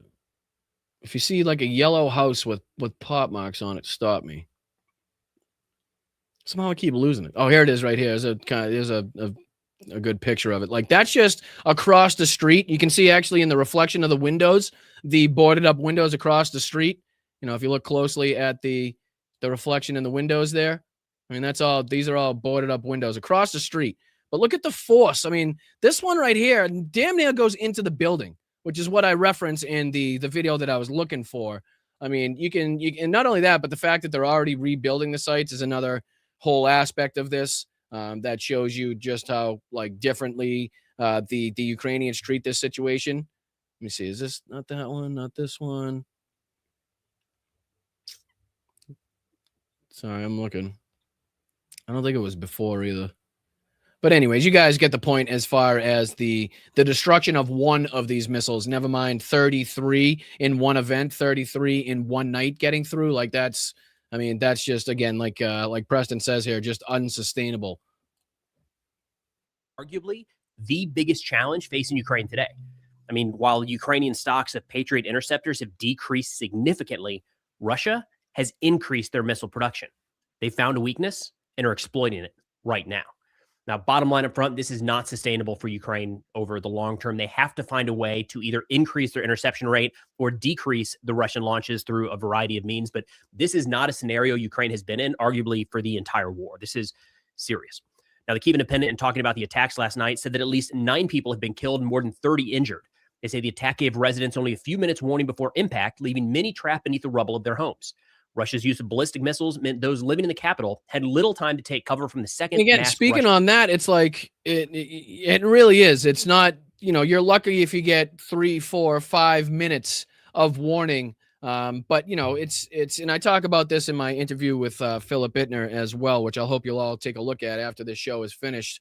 But it's just like, there's so many different mental aspects that come into, and why I explained, like, it's just a lot of people don't go to the shelters, and myself included. It's just, fatigue being one thing, stubbornness being another, where, you just can't be bothered, where this time you've already gone through 3 or 4 of these alarms that have gone off. The impacts clearly weren't in your area. You weren't being affected or whatnot. And you can't be bothered to run up and down the stairs again, get into the shelter. Also, there's times in which you have the dreams of being caught underneath, like underground as well, when one of these goes off. So it's like, you're kind of damned if you do, damned if you don't. Like you said, a lot of the times, there's 30 seconds, a minute warning, and you're obviously not going to get to across the street or down the stairs or down flights of stairs and into the shelter in that period of time. So there's a lot of there's a lot of mental strain that goes on in the psychological game of this as well. But I mean, this is, like we continue to say, the necessity for these Patriots and any other type of missile interceptors that the Ukrainians could utilize are desperately needed. So for Donald Trump to kind of dangle it in front of their faces and then rip it away when we're seeing things like this pretty much on a nightly basis by the Russians is again, just shows you his lack of care, his lack of ability to understand the situation. An attack in just 48 hours. The Ukrainian Air Force, providing some details here, said that 185 drones and 35 missiles were utilized in the attack, saying that they were able to intercept 154 out of 185 drones. So greater than 80% interception rate. Pretty good. Ukraine's had better in the past, but not bad. On the other end, only 2 out of 35 missiles were intercepted. They did add that 3 didn't reach their target, so 30 out of 35 struck home. So a 5% interception rate, or, on or about 85, 86, 87% of the missiles fired hit their designated target. That's a big problem. So these missile interceptors, primarily the Patriot system, are placed around strategic and important targets throughout Ukraine. So government facilities, key manufacturing in the defense industry, logistics hubs, headquarters, things like that. Russia knows where a lot of that is, but Ukraine has to date been able to pretty effectively defend those. With 30 missiles getting through, you have to read that as 30 targets may have been hit last night that had not been hit so far in this war. Again, over the next. And as far as I've seen, it's a lot of the same neighborhoods. I recognize at least 2 or 3 of the neighborhoods that were struck in this specific attack from the third, I want to say it was the 3rd or 4th attack that we were under in the 2 weeks that I was there. Like, these were the same exact neighborhoods that were hit in that. And, from the video that's been coming out, there was a woman that was clearly distraught, and she was explaining how this neighborhood continues to get targeted, continues to get hit. So it seems like the Russians see, and like Preston was just saying, know where the vast amounts of the Patriots that they have left are kind of located. And he's right by saying that they're around government buildings. They're around these, prominent areas of the city in which dignitaries, heads of state, journalists, whatever, you name it, that they're staying, which I've mentioned to you guys before. I've had the opportunity, right? I've been fortunate enough to be staying in and around that general vicinity. The times that I've been in Kyiv. So he's right by saying that. So it seems like the Russians have learned which of these neighborhoods don't typically have the best, air defense protection, and that these missiles can get through. And obviously we're looking at residential neighborhoods. We're looking at apartment complexes. We're not talking about justifiable military targets. We're not talking about military targets at all. Right? We're talking about civilian infrastructure, apartment complexes. But the Russians have found out that basically they can continue targeting these and getting the headlines that they want, right? Getting the destruction that they want. And the Ukrainians don't really either have the ability to expend the amount of Patriots that would be necessary, or even have the air defenses in place in a lot of these, in some of these neighborhoods to take down these missiles. So it seems like they're absolutely exploiting that at this time. Weeks, months, this can compile into a major issue for Ukraine. Ukrainian President Zelensky said that there's effectively no Patriot interceptors remaining. Quote, "It is precisely this shortage of anti-ballistic missile systems that encourages Putin to carry out such attacks against human life. It is very important that our partners hear that these systems are needed not somewhere in warehouses for potential scenarios, but here and now, so the Russian war can be contained and stopped in Ukraine. Every package of anti-ballistic defense systems saves the lives of our people, and every night without them results in casualties. Thank you to everyone who's working to strengthen our defense." Now, in terms of more Patriots or more interceptors, they're not coming anytime soon. All right, so it looks like just yesterday, President Trump walked back from a pledge at the NATO summit to allow Ukraine to manufacture their own or produce their own Patriot interceptors. That's bad news. I mean, it was good news to have that. We need more people making these. That also is going to be long-term. You're talking probably a couple years before anything is really being churned out. Ukraine needs this capability yesterday, right? Because Russia is churning out more missiles right now, quite frankly, than the U.S. is churning out interceptors. And there is a global shortage of these Patriot interceptors right now. We are experiencing it in the war in Iran, but it's being felt anywhere where these would be utilized, certainly in a place like Ukraine where they're needed day in and day out. CSIS, the Center for Strategic and International Studies, a couple days ago, if you put any weight in this study, and for what it's worth, I feel like they've been pretty consistent, pretty reliable over the years, said that the United States only has around 800 Patriot interceptors. Again, I was remarking the other day, we brought up this same graphic at the lack, like just how low the stockpiles were, even pre-war levels. Like the pre-war level of February 27th at 2,330 Patriots.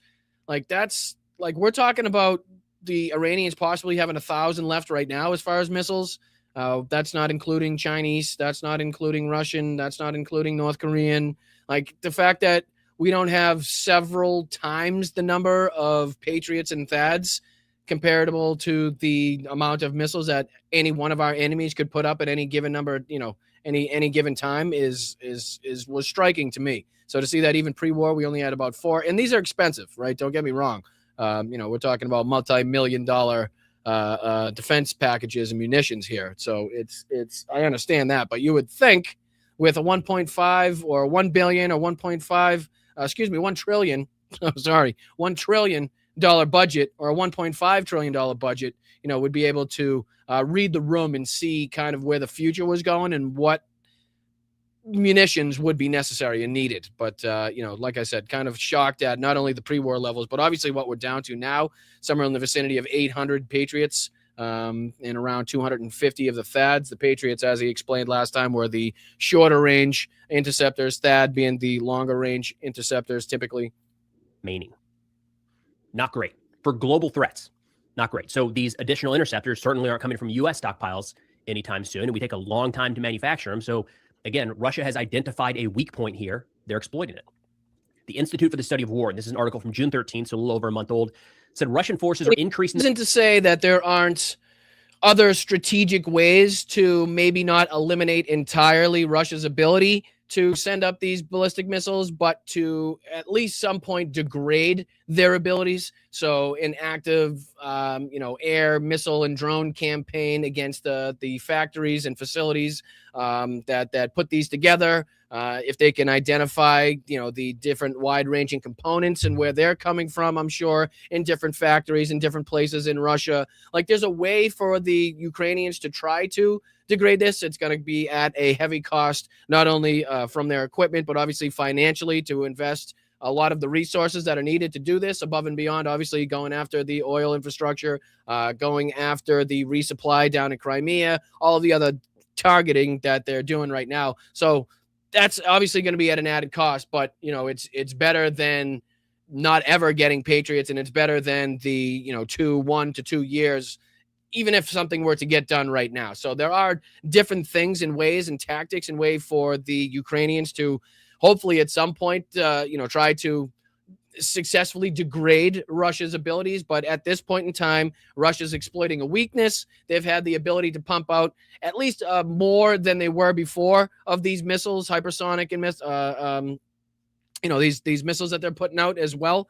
But that's hopefully something that's going to change. That's hopefully not a pattern in the momentum that's going to continue. And something needs to be done. So some heads need to be put together for some plan B, C, D, and E to be put into effect, where the United States obviously isn't coming through, and doesn't seem like they have the ability to come through. Like, we don't have them ourselves at this point in time. Never mind to throw out there. It seems like where Donald Trump continues to persist in this war against Iran, that's putting us in the position where it's going to be very difficult to convince anybody, especially with the control over the government that the Republicans have, the necessity to continue to send them over to Ukraine. So that's kind of the position that we're in there. I do want to finish out in the last 15 or so minutes, if we can, with, again, the little bit of the Laura Loomer news that's going on with this complete and total 180 that she's done, in my opinion, just to piss off Candace Owens and Tucker Carlson. Again, that's not to say that there isn't some benefit to be had here, but also there's a huge difference between giving her this much credibility and airtime with multiple different outlets, and especially personal face-to-face sit-down with the president of Ukraine, Volodymyr Zelensky, at the presidential palace, and keeping her at arm's length, and maybe utilizing whatever benefit that comes from this, and making her, again, jump through a lot more fucking hoops than she's already jumped through to try to prove that this isn't just some, fucking clout chasing, I'm going to do this because Candace did this, I'm going here because fucking Tucker Carlson went here type of shit. But this is her sitting down with the Kyiv Independent, and this is one of many outlets. This is, you can see here on the side above my head, she sat down with UATV. Again, the sit down with Zelensky. She was all over the fucking place. She stuck her disgusting mug in front of any camera she possibly could. And I think she kind of showed her ass right? She showed her ass in the interview with Zelensky. Hey, talk about Donald Trump like he's the best president. Do you support him as far as president in here? Talking about Tucker Carlson, talking about Candace Owens. Like, she showed her ass as far as I'm concerned. So I just want to see kind of what bullshit she's spewing here and what angle she takes with, I think, a Kyiv Independent that's a little bit more skeptical of the things that she's been saying than I think a few of the other outlets that she sat down with. So I just wanted to see if we could get through a couple minutes of this. This is, again, Laura Loomer with the Kyiv Independent. So let's see what's necessary to be called out as far as this is concerned. Vladimir Putin knows that Donald Trump is the one who calls the shots. He is. Right off the bat, wrong, incorrect, wrong, bullshit. And again, this is her, I don't know. It's like at the same time, she's talking about how Russia fed her with propaganda and she's sorry for writing articles for RT and all of the Nazi rhetoric that she put out there against Zelensky. Like, she's also seemingly out there doing a lot to try to push MAGA, right? To try to push support for anybody in Ukraine that may be, I don't know, even remotely sympathetic to not maybe the cause, but maybe some of the things and the things that are being said. Who knows at this fucking point in time? But she's definitely trying to push this specifically. And it seems like right off the bat here, she's wrong, because everybody knows that Vladimir Putin calls the shots and then Donald Trump reacts. Because, I mean, that's just the evidence is that's what the evidence says. So she's incorrect in the first 4 seconds. He could have been way more aggressive towards Vladimir Putin if he wanted to. If I was president of the United States and Russia was supplying Iran with weapons to kill U.S. soldiers, I would kill Vladimir Putin.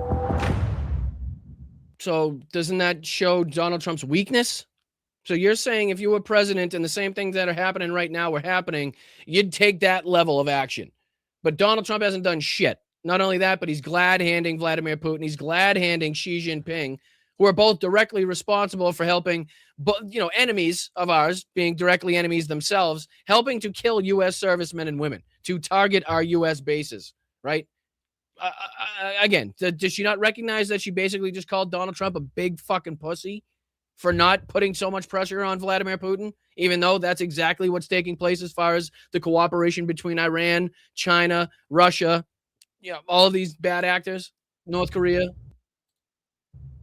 My name is Jimmy Rushton, and I'm a special correspondent at the Kyiv Independent.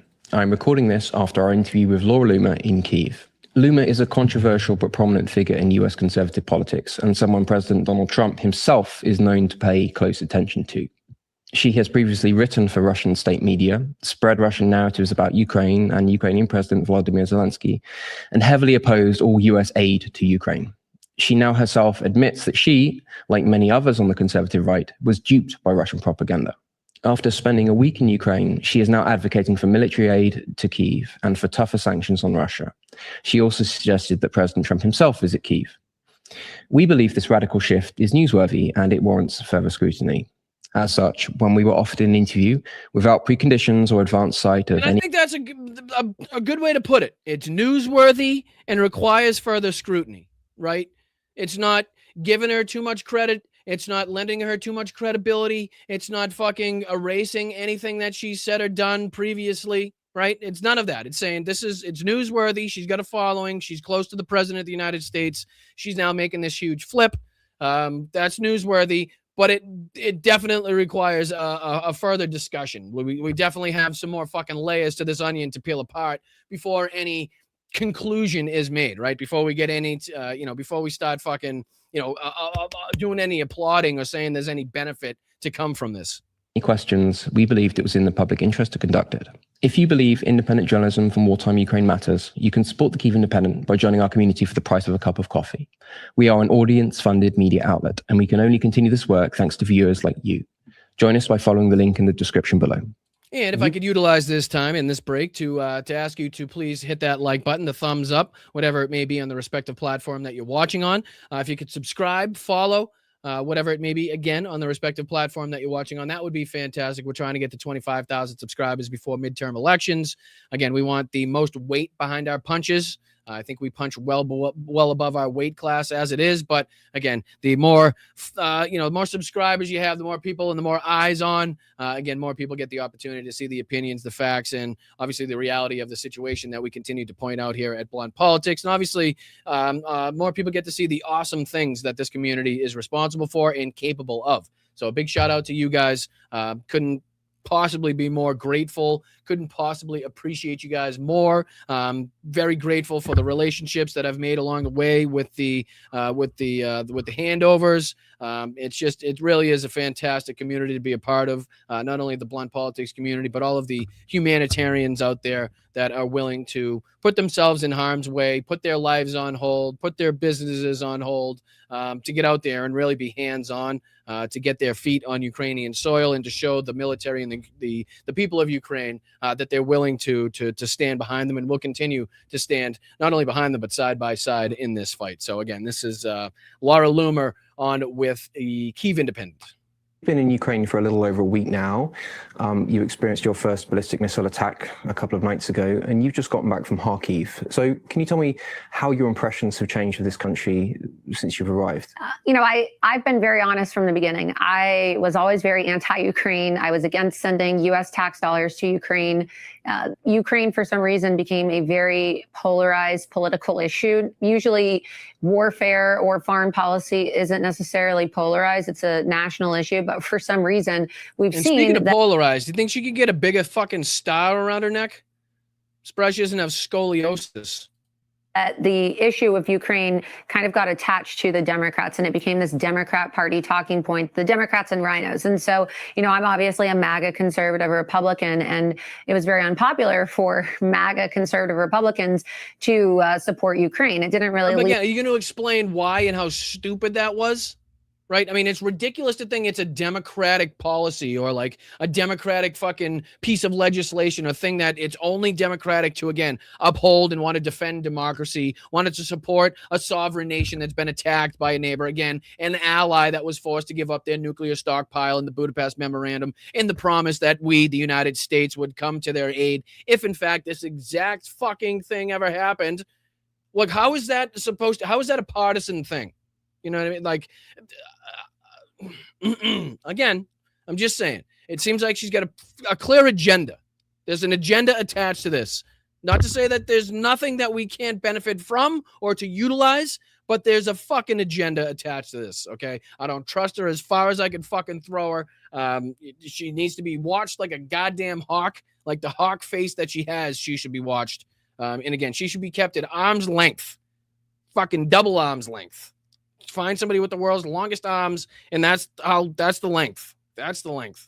Leave a good taste in people's mouth with regards to Ukraine after the first impeachment hearing of President Donald Trump, where they tried to impeach him over a phone call with Zelensky. The one where he tried to get threatened Ukraine into starting an investigation into Joe and Hunter Biden for no fucking reason, and he was going to withhold shit. He was going to withhold the aid that was already promised. You mean that phone call? So now we're doing MAGA whitewashing. Now we're doing whitewashing for Donald Trump. So you see the agenda here. You see the handoff that we have to do. If we're to accept her now newfound fucking belief in the Ukrainian plight, in the propaganda of Russia that she's been fed, if we're supposed to believe that, we have to take that hand in hand with this whitewashing of everything MAGA and Donald Trump.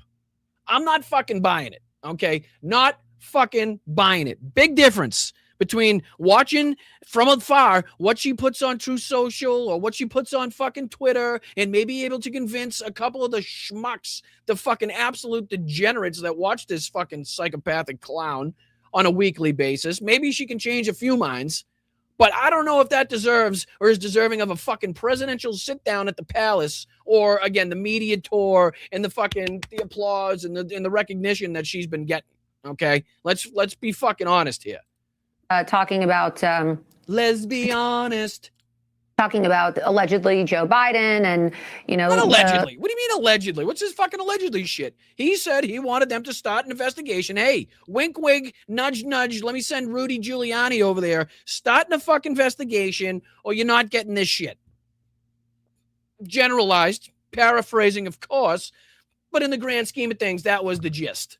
The way that the Democrats branded this was, and the way they described it in the media was, Donald Trump is trying to pressure the Ukrainian government. Suck my motherfucking crayon. Hold on. Trump.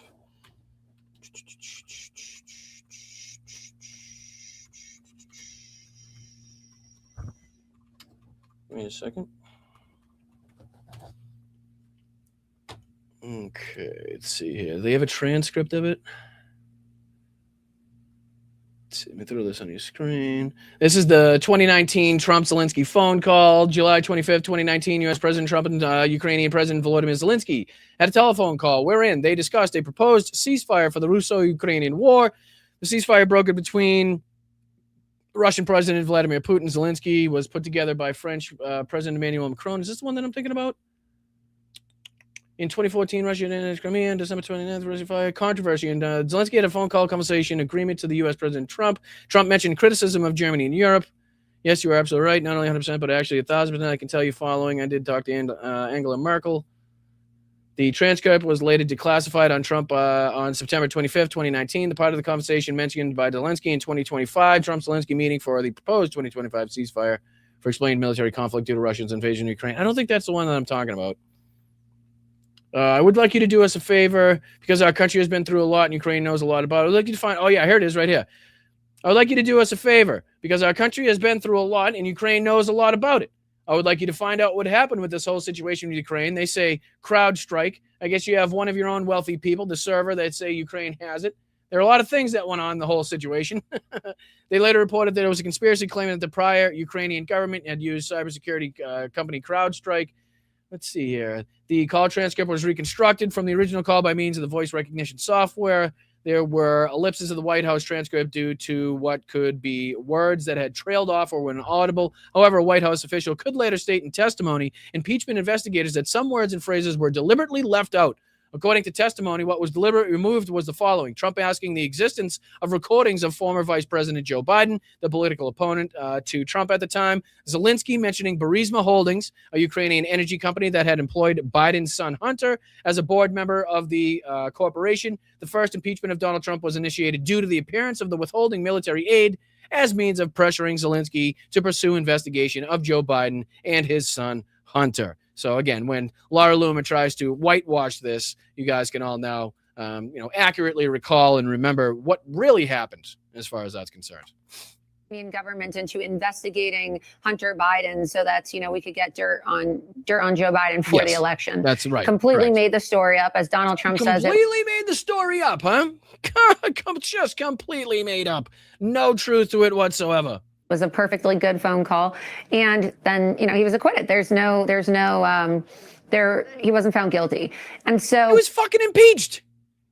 The fact that his own fucking Republican Party are too big of cowards to do anything about it is secondary to the fact that the fucker was impeached. Like, what are we talking about here? You know what I mean? Basically, she's bringing up again how big of cowards the Republicans remain and continue to be.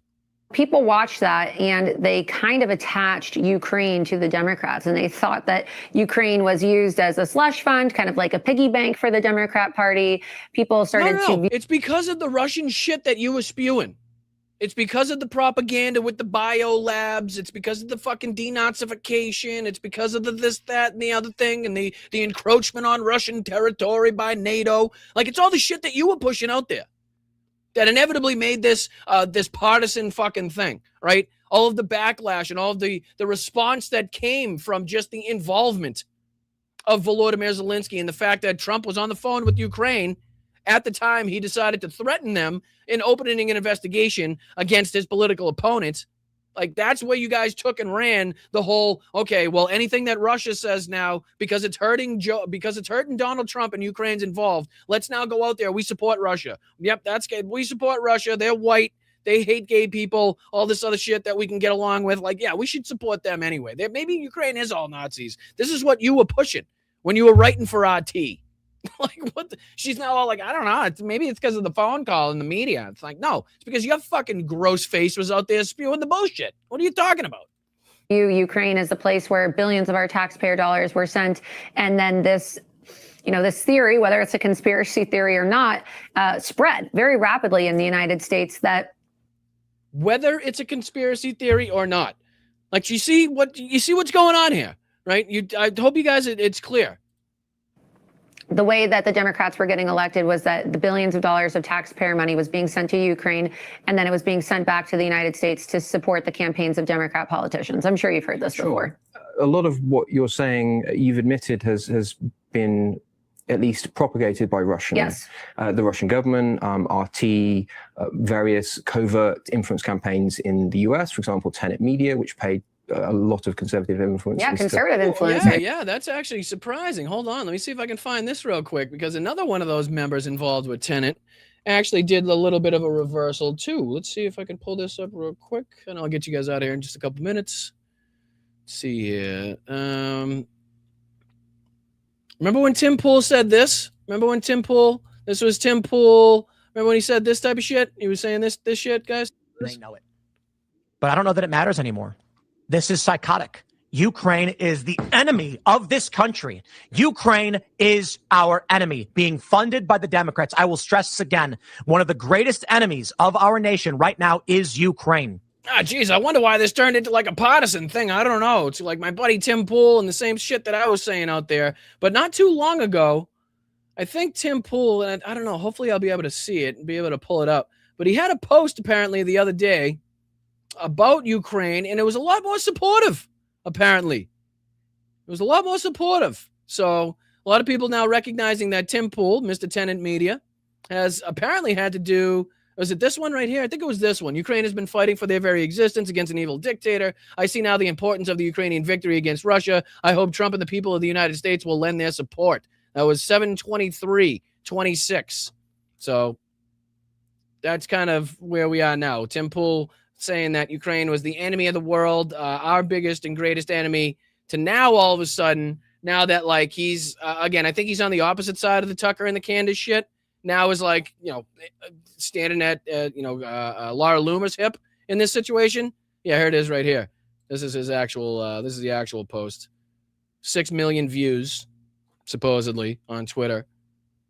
But yeah, that's the, that's the switch that's going on. So again, I'm not fucking trusting either of these two people as far as I could throw them, and I could probably throw Tim Pool pretty far. Laura Loomer, I don't know. That face looks really heavy. Oh, sorry. Let me throw this back on. My apologies. People that were paid the money. Exactly. So do you think your kind of mea culpa, your change of heart, because you believe some, pretty strange things about Ukraine in the past, right? Yeah, ridiculous, insane, psychotic bullshit. Like let's call it what it is. Not she didn't believe some like slightly crazy things, that she's a fucking batshit crazy lunatic, psychotic, psychopathic clown. Okay, like can we please stop with this like tiptoeing around Laura fucking Loomer?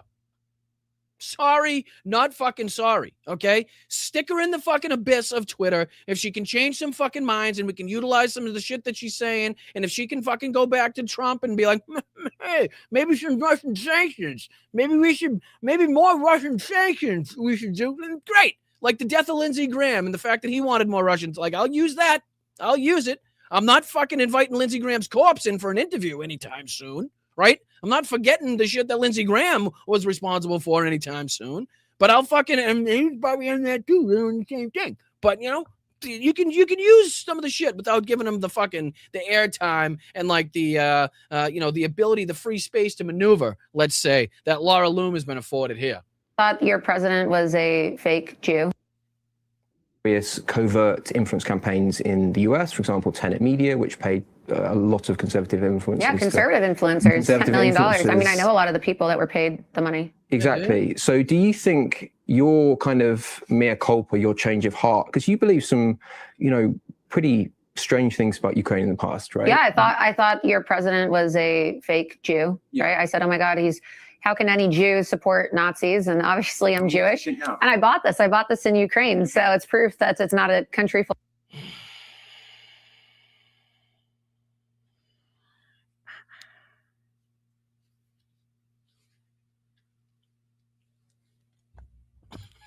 Just fucking the most shallow dumb bitch ever.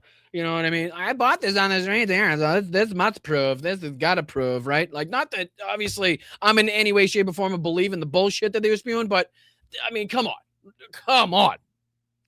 Jeez. Of Nazis. I actually, a really nice Ukrainian Orthodox woman sold it to me outside the church around the corner. So this is, I guess, my living proof that it's not a country run by Nazis, because I bought a Magen David here. So, but I really, and the fact that they had a Jewish president just didn't kind of set up any red flags before you bought that fucking piece on the streets of Ukraine in the week that you were there, in the week that you've been supporting them.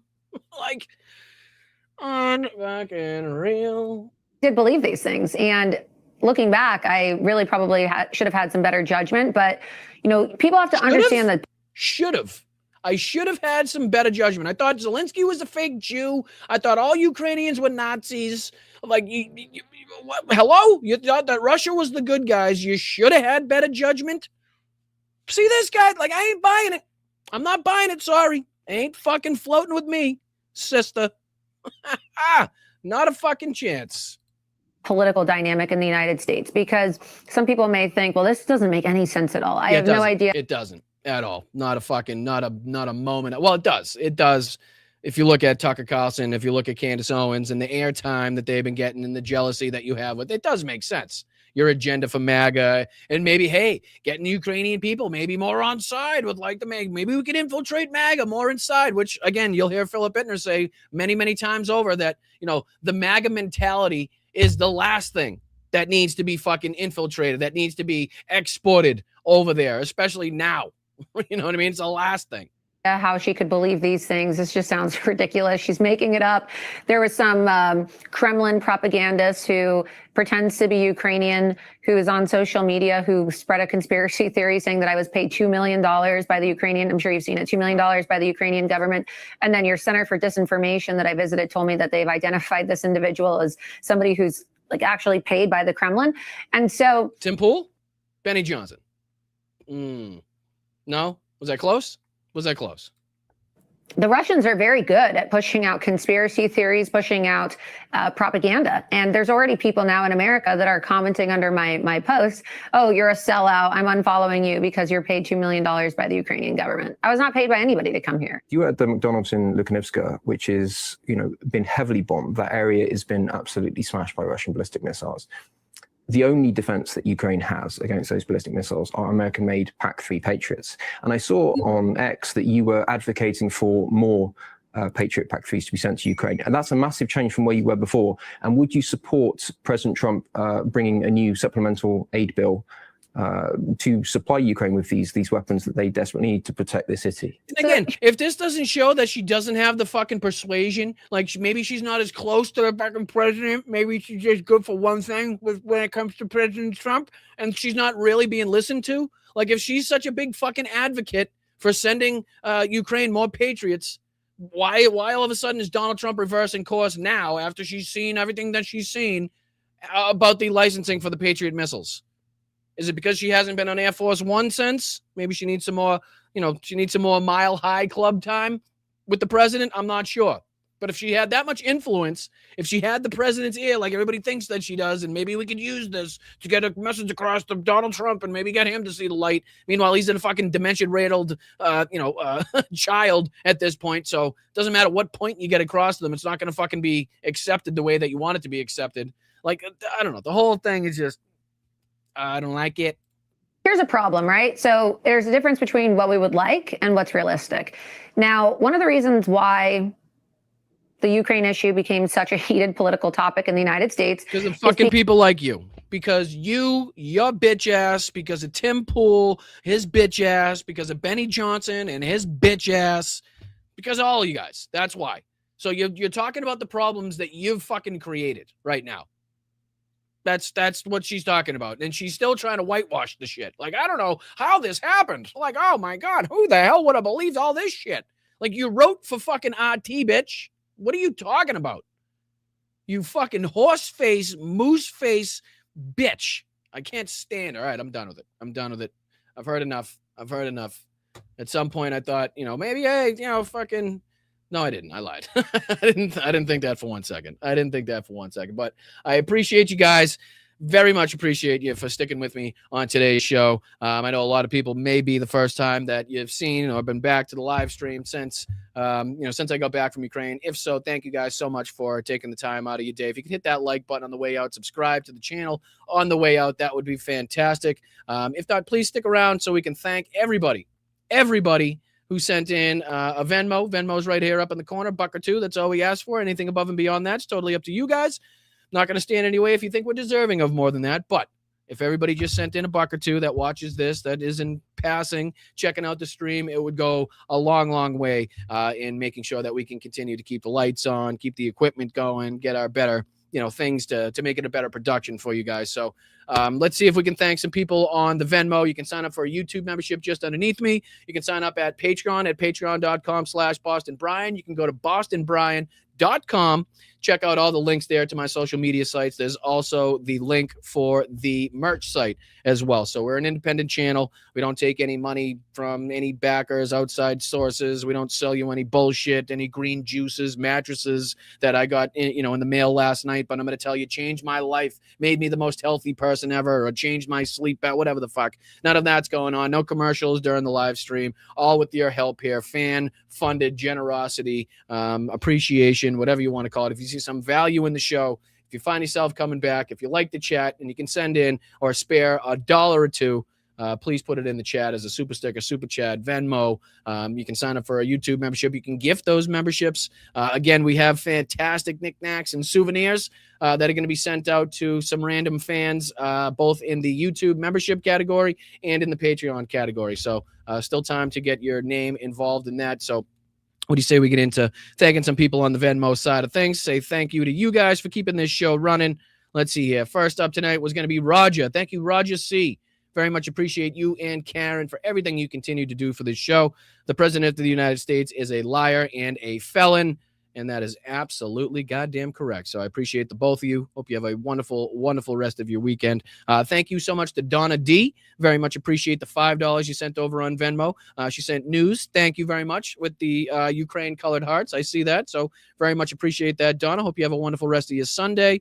Brian H., as always, thank you, Bri Guy, for the 5. Happy Sunday, all. It's a breath of fresh air to hear you instead of mainstream media stenographers. Slava Ukraina, Heroyam Slava. Right back at you, Brian. Thank you, bud. Hope you have a wonderful, wonderful rest of your weekend. And then some people over the last couple of days. Yakov, hope you're doing well, my friend. Thank you for everything you do down there in the chat. Hope you're recovering well.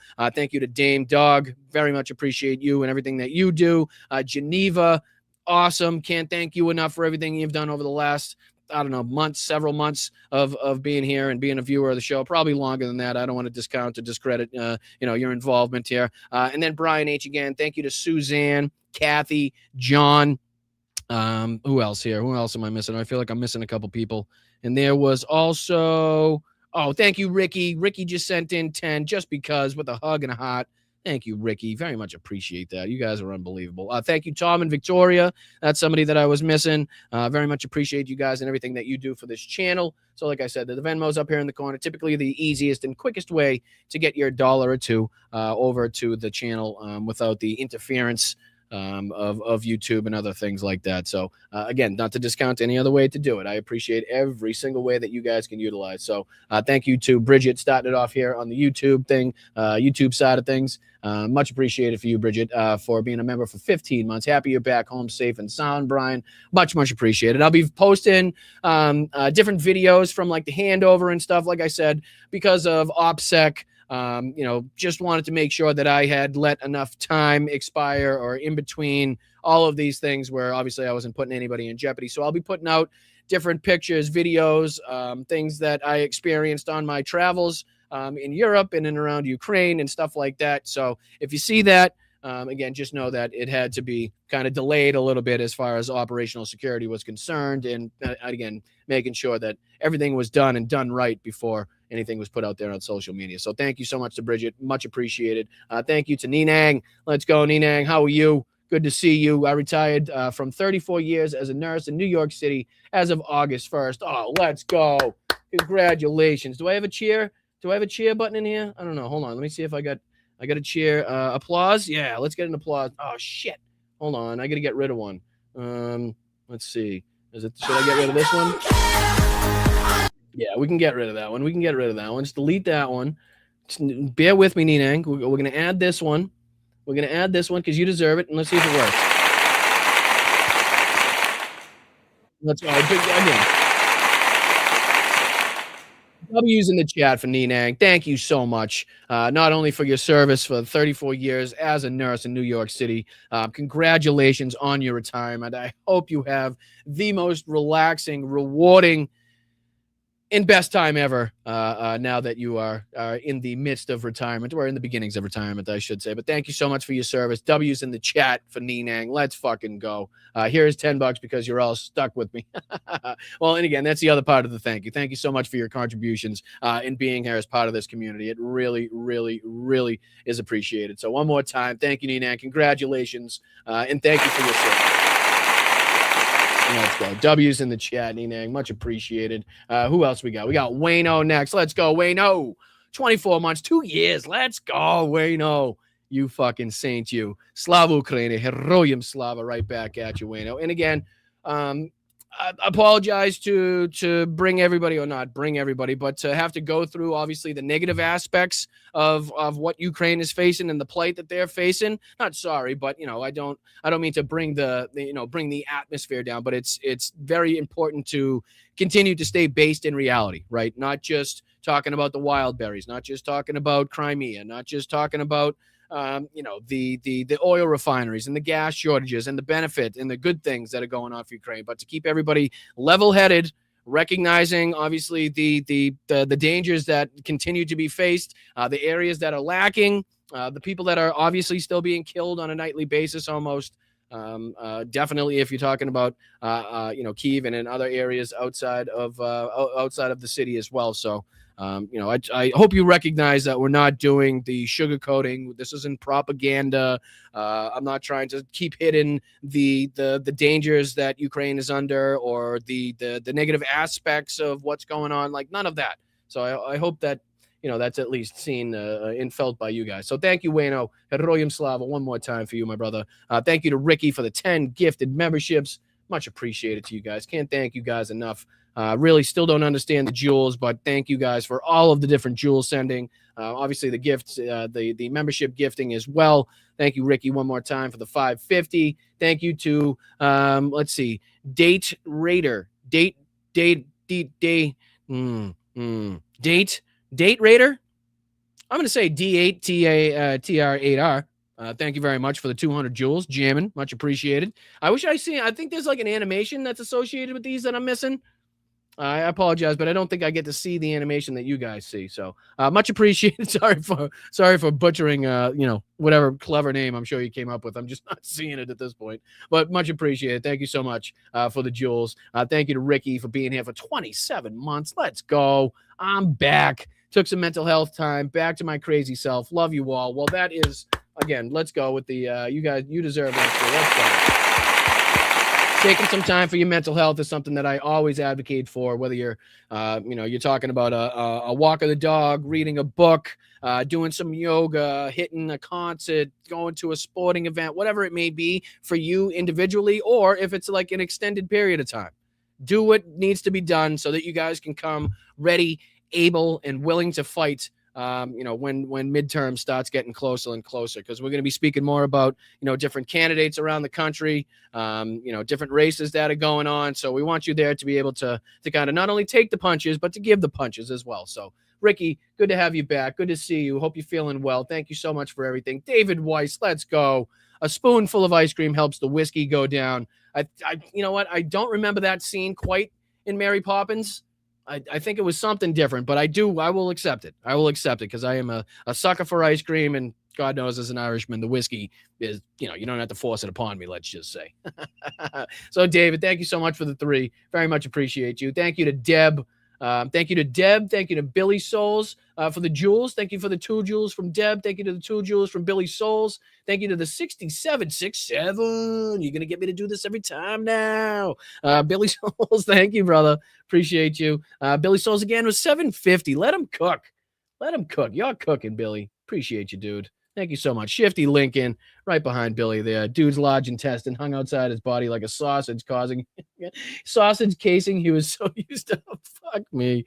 Oh, I love you guys. I really do. Shifty Lincoln, thank you so much. Thank you. Billy Soul's back at it. Press F. I'm pressing F. Abby Normal's back at it. 6 Jules. Chili. This is just, I don't know. I feel like random. I feel like we're just yelling out random words at this point. Jelly, Jules, press F. But thank you so much, Abby, for the 100 Swedish kroner. I have a couple hryvnia left in my wallet too that I forgot to exchange. So I'll have to see if anybody maybe hasn't taken a gander at those yet. I know a lot of people love that, like foreign money, you know what I mean, collecting things. For maybe I could send that out as a gift too. Maybe that's a good idea. That's a good idea. If anybody has like a collection going on of, you know, bills from different countries and you're looking for Ukrainian hryvnia, reach out. Let me know. Either send me an email or reach out to one of the mods or shoot me a DM on social media. Because I have, I think not much.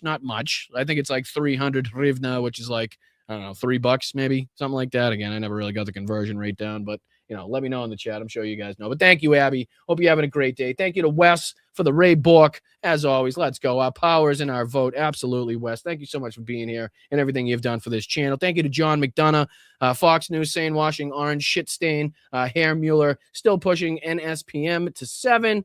Are too many hoping Rand Paul falls down Capitol stairs. My list is long.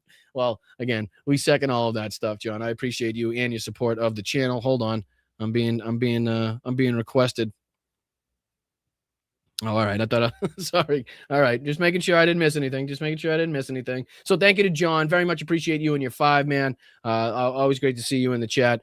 Thank you to Bry Guy. Hey, Brian, if Trump said he'd give Ukraine the green to build Patriots and then tacoed, why the hell can't they just build something similar? Fuck Trump. Well, again, it's not the, it's the licensing. It's the funding. You know what I mean? I mean, you don't just throw up one of these factories and the machining, the machinery included and necessary, and the people with the knowledge, right? I mean, there's a lot that goes into it. So it's going to have to be in conjunction with a lot of it. I'm sure there's going to have to be a lot of backdoor negotiations and figuring out who pays for what, which is why they talk about it being such a long process. Not only that, but even if once you get through all the fucking red tape and paperwork, you have to build the factories, right? I mean, that takes time as well. And then you could obviously start churning the equipment out or the munitions out, whatever the factory may be. But again, it's proprietary technology that I'm sure is not just easily and readily thrown together. Not saying that the Ukrainians aren't brilliant and I'm sure are actively working on something and don't have kind of not similar, but things that they are coming up with in the background to try to help mitigate the damages, because I'm sure that's something that's actively going on. But as far as the specific technology and capabilities of these things, they need the companies that make them. They need the licensing. They need the knowledge and the manpower, the know-how to get the equipment, to build the equipment, to build everything that goes into it. So it's big. It's not a small task by any stretch of the imagination. So, like I said, that's probably, I don't know if that's a sufficient answer to the question, but that's the one that I got. So thank you, Bri Guy, very much for your 5. Thank you to Carl Jacobson. Great to see you, my friend. Member for 28 months. Let's go. Thank you, Carl. All the Carls seem to be just absolutely fantastic people. You guys really are doing a number for the favorability rating of all Carls on the planet. So Carl Smith, Carl Jacobson, two really stand-up guys, and I appreciate that I have them here as a part of this community. So thank you so much. Machine Tool, let's go, brother. Gifting 20 Boston Brian memberships because you're a saint. Appreciate you. Thank you so much for everything that you've done for not only this community, but for the Ukrainian people, for the fight against Russia. I'm sure you're at this very moment probably doing some fantastic work, if I know you, my friend. So thank you so much for taking the time out of your busy schedule, important schedule, and everything that you have going on to not only be a part of this community, but to actively participate into to donate to the community is incredible. So thank you so much, Machine Tool, as always. Thank you to Specs 00.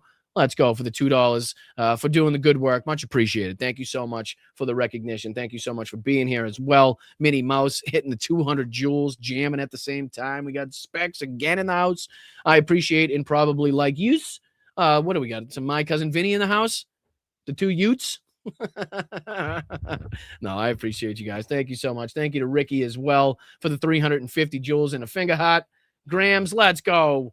Motang Voda, blue only. Amen. Well said. Member for 28 months. You guys are incredible. Thank you to JD, as always, for the profanity bonus and the $10 contribution. He's back at it again with 5 gifted Boston Brian memberships because he's unbelievable. Everybody in this chat is. That's the fucking good part about you guys. That's the amazing part about this community. You're all fucking fantastic. John McDonough, again, $5. Fantastic. Loomer's kids will have hooves. Did I say that? I feel like I black out when it comes to her. I don't know. She sets me the fuck off. She really does. So appreciate you, John. Thank you so much. Obscenity Sam, let's go. 200 joules and some sunshine. We got DPD in the house. Let's go, DPD. Shout out to you. Thank you so much for the 20. My dad says these times we're living in remind him of Hodun, a Chinese mythological creature who remains faceless and creates chaos. It attacks hood souls and remains close to wicked, which explains the regime of pedophiles to a T. I'm sure there's a lot of proverbs. I'm sure there's a lot of stories out there that probably have some sort of deep mythological explanation as to the times that we're in. So I'm sure there's no doubt that you could relate this to a lot of points or moments in history in different ways, I'm sure. So thank you, DBD. I appreciate you sharing that. Thank you for the $20 contribution. Thank you so much for being a member of this community as well. Thank you, Bertrazzi, for the 10 joules and a little bit of a floating hot. Let's go. Thanks for keeping it real. Another one from D8T, D8 Trader. Day Trader? Now, am I getting that right? For some reason, it's not sounding right. I feel like I'm getting that right, and it's just not clicking here. But I think that's what I'm going with. That's what I'm going with. I appreciate you. I'm telling you, it's been, I'm still recovering. I'm still recovering. And then rounding out today, thank you to Allie B. Boston, your Cash App backup. I never was down. I don't understand what the hell was going on. I don't think it was down on my end. I think it may have been because I was out of the country is one of my guesses. Because I was having troubles at times with the Venmo.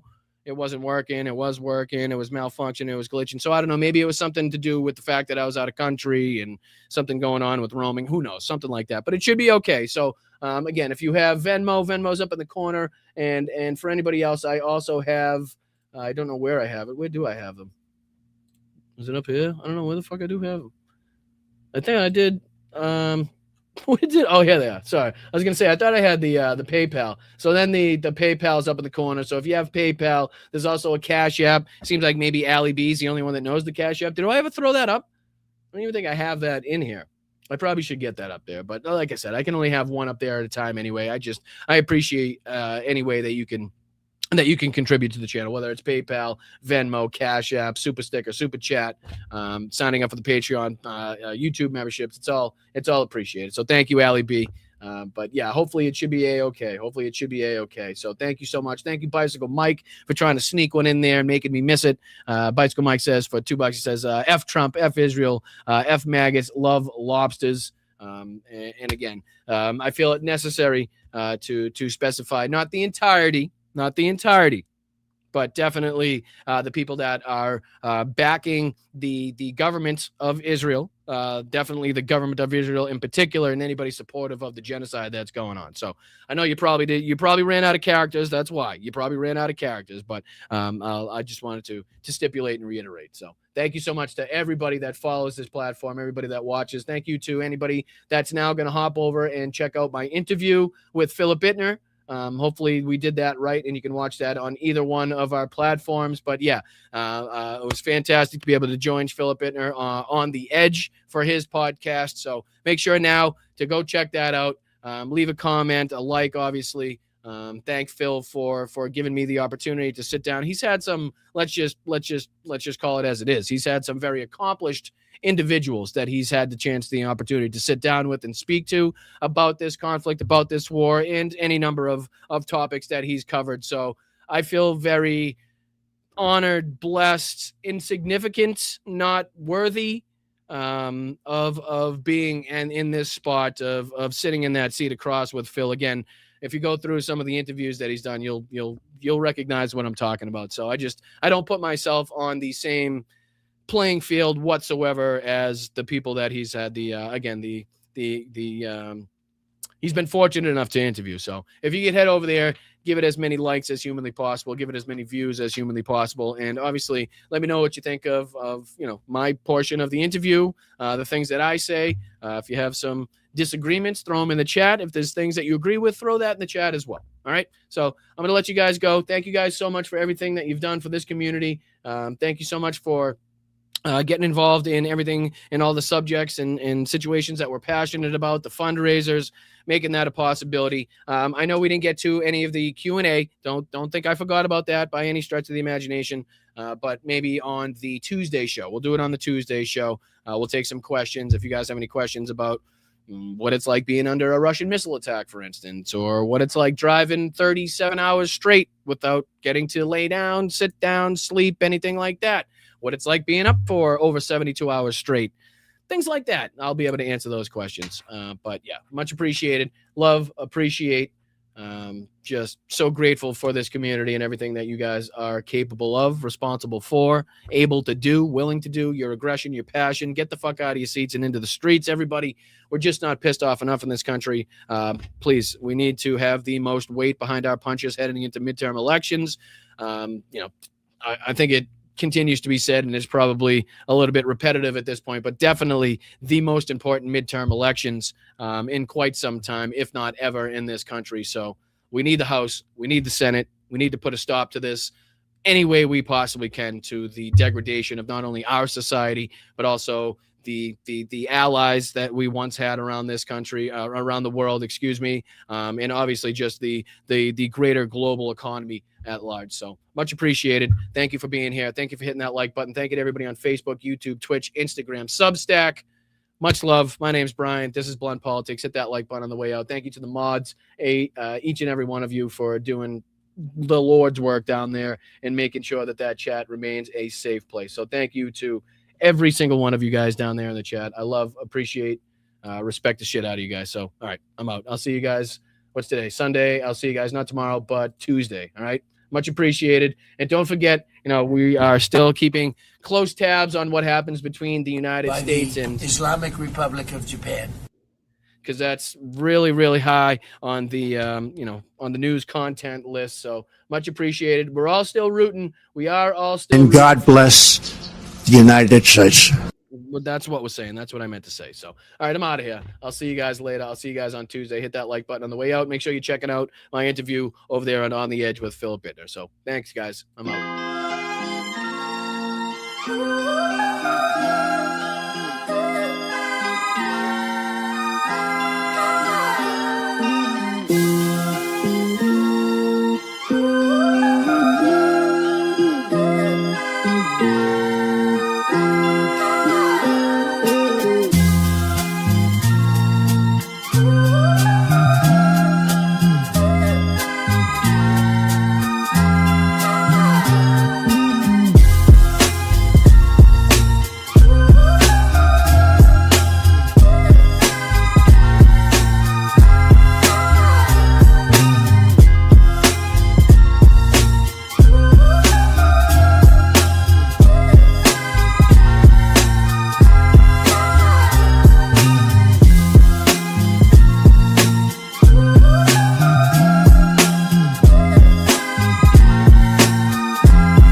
I really do appreciate that. Thank you so much. I really do, for including me in that group, for taking the time out of your day, for being a part of this community. All of you guys, it really does mean the world. Вітаю, Бостон Брайан. Мій позивний танцор. Я представник 72-ї бригади. Дякую тобі і твоїм підписникам за цей донат, за цю чудову машину, яка буде нас возити усіх на позиції, захищати Україну і наближати перемогу. Разом усі до перемоги. Дякую.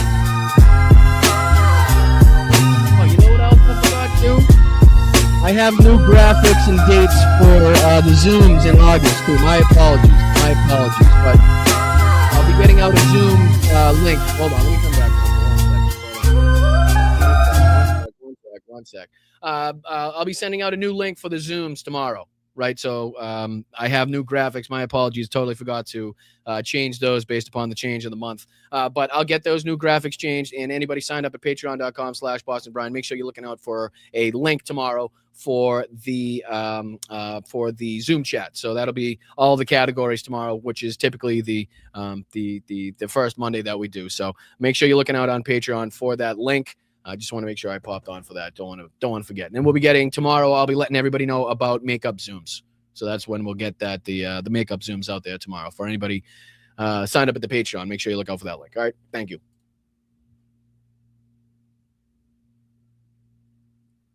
I think maybe no. Does it want to play? It could play. It should play. It's not playing.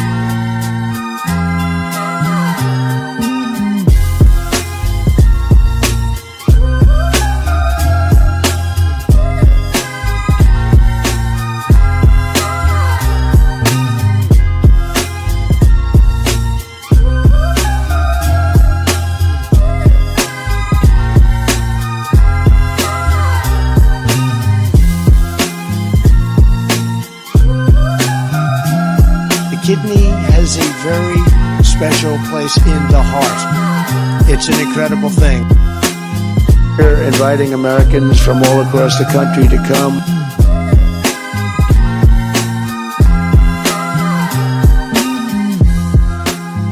Nothing bad can happen. It can only good happen. Here's a thought. Grow a sack, fill it with some balls. Вітаю, Бостон Брайан. Мій позивний танцор. Я представник 72-ї бригади. Дякую тобі і твоїм підписникам за цей донат, за цю чудову машину, яка буде нас возити усіх на позиції, захищати Україну і наближати перемогу. Разом усі до перемоги. Дякую. Coming here is dead. They're just getting acclimated. You know what that means? Acclimated. Never fight uphill, me boys. Never fight uphill. They were fighting uphill. He said, wow. That was a big mistake. He lost his great general, and they were fighting. Never fight uphill, me boys, but it was too late. We're a nation that just recently heard that Saudi Arabia and Russia will repeat. He says wrecked him, damn near killed him. Taking him back to Nevada where he's wanted for banging horses. What in the hell was that all about? Here you got a little chubby going there. Obama. Obama. Obama. When you ran out the healthy arms, you ran out of really healthy. They had great arms, but they ran out. It's called sports. It's called baseball in particular, and pitchers, I guess you could say, in really particular. For the rest of my life, I have the curse that I have little hands. Refer to my hands. If they're small, something else must be small. Вітаю, Бостон Брайан. Мій позивний танцор. Я представник 72-ї бригади. Дякую тобі і твоїм підписникам за цей донат, за цю чудову машину, яка буде нас возити усіх на позиції, захищати Україну і наближати перемогу. Разом усі до перемоги. Дякую.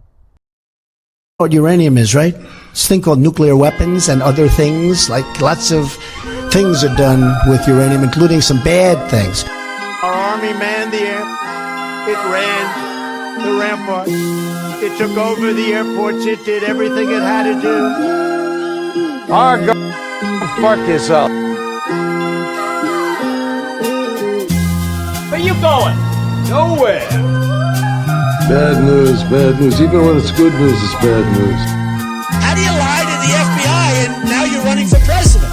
Seriously, how do you lie to the FBI and now you're running for president? They're eating the dogs, the people that came in. They're eating the cats. They're eating They're eating the pets of the people that live there. My superpower is being honest. I will eat my neighbors. Call them dumps, big massive dumps. They call them dumps, big massive dumps.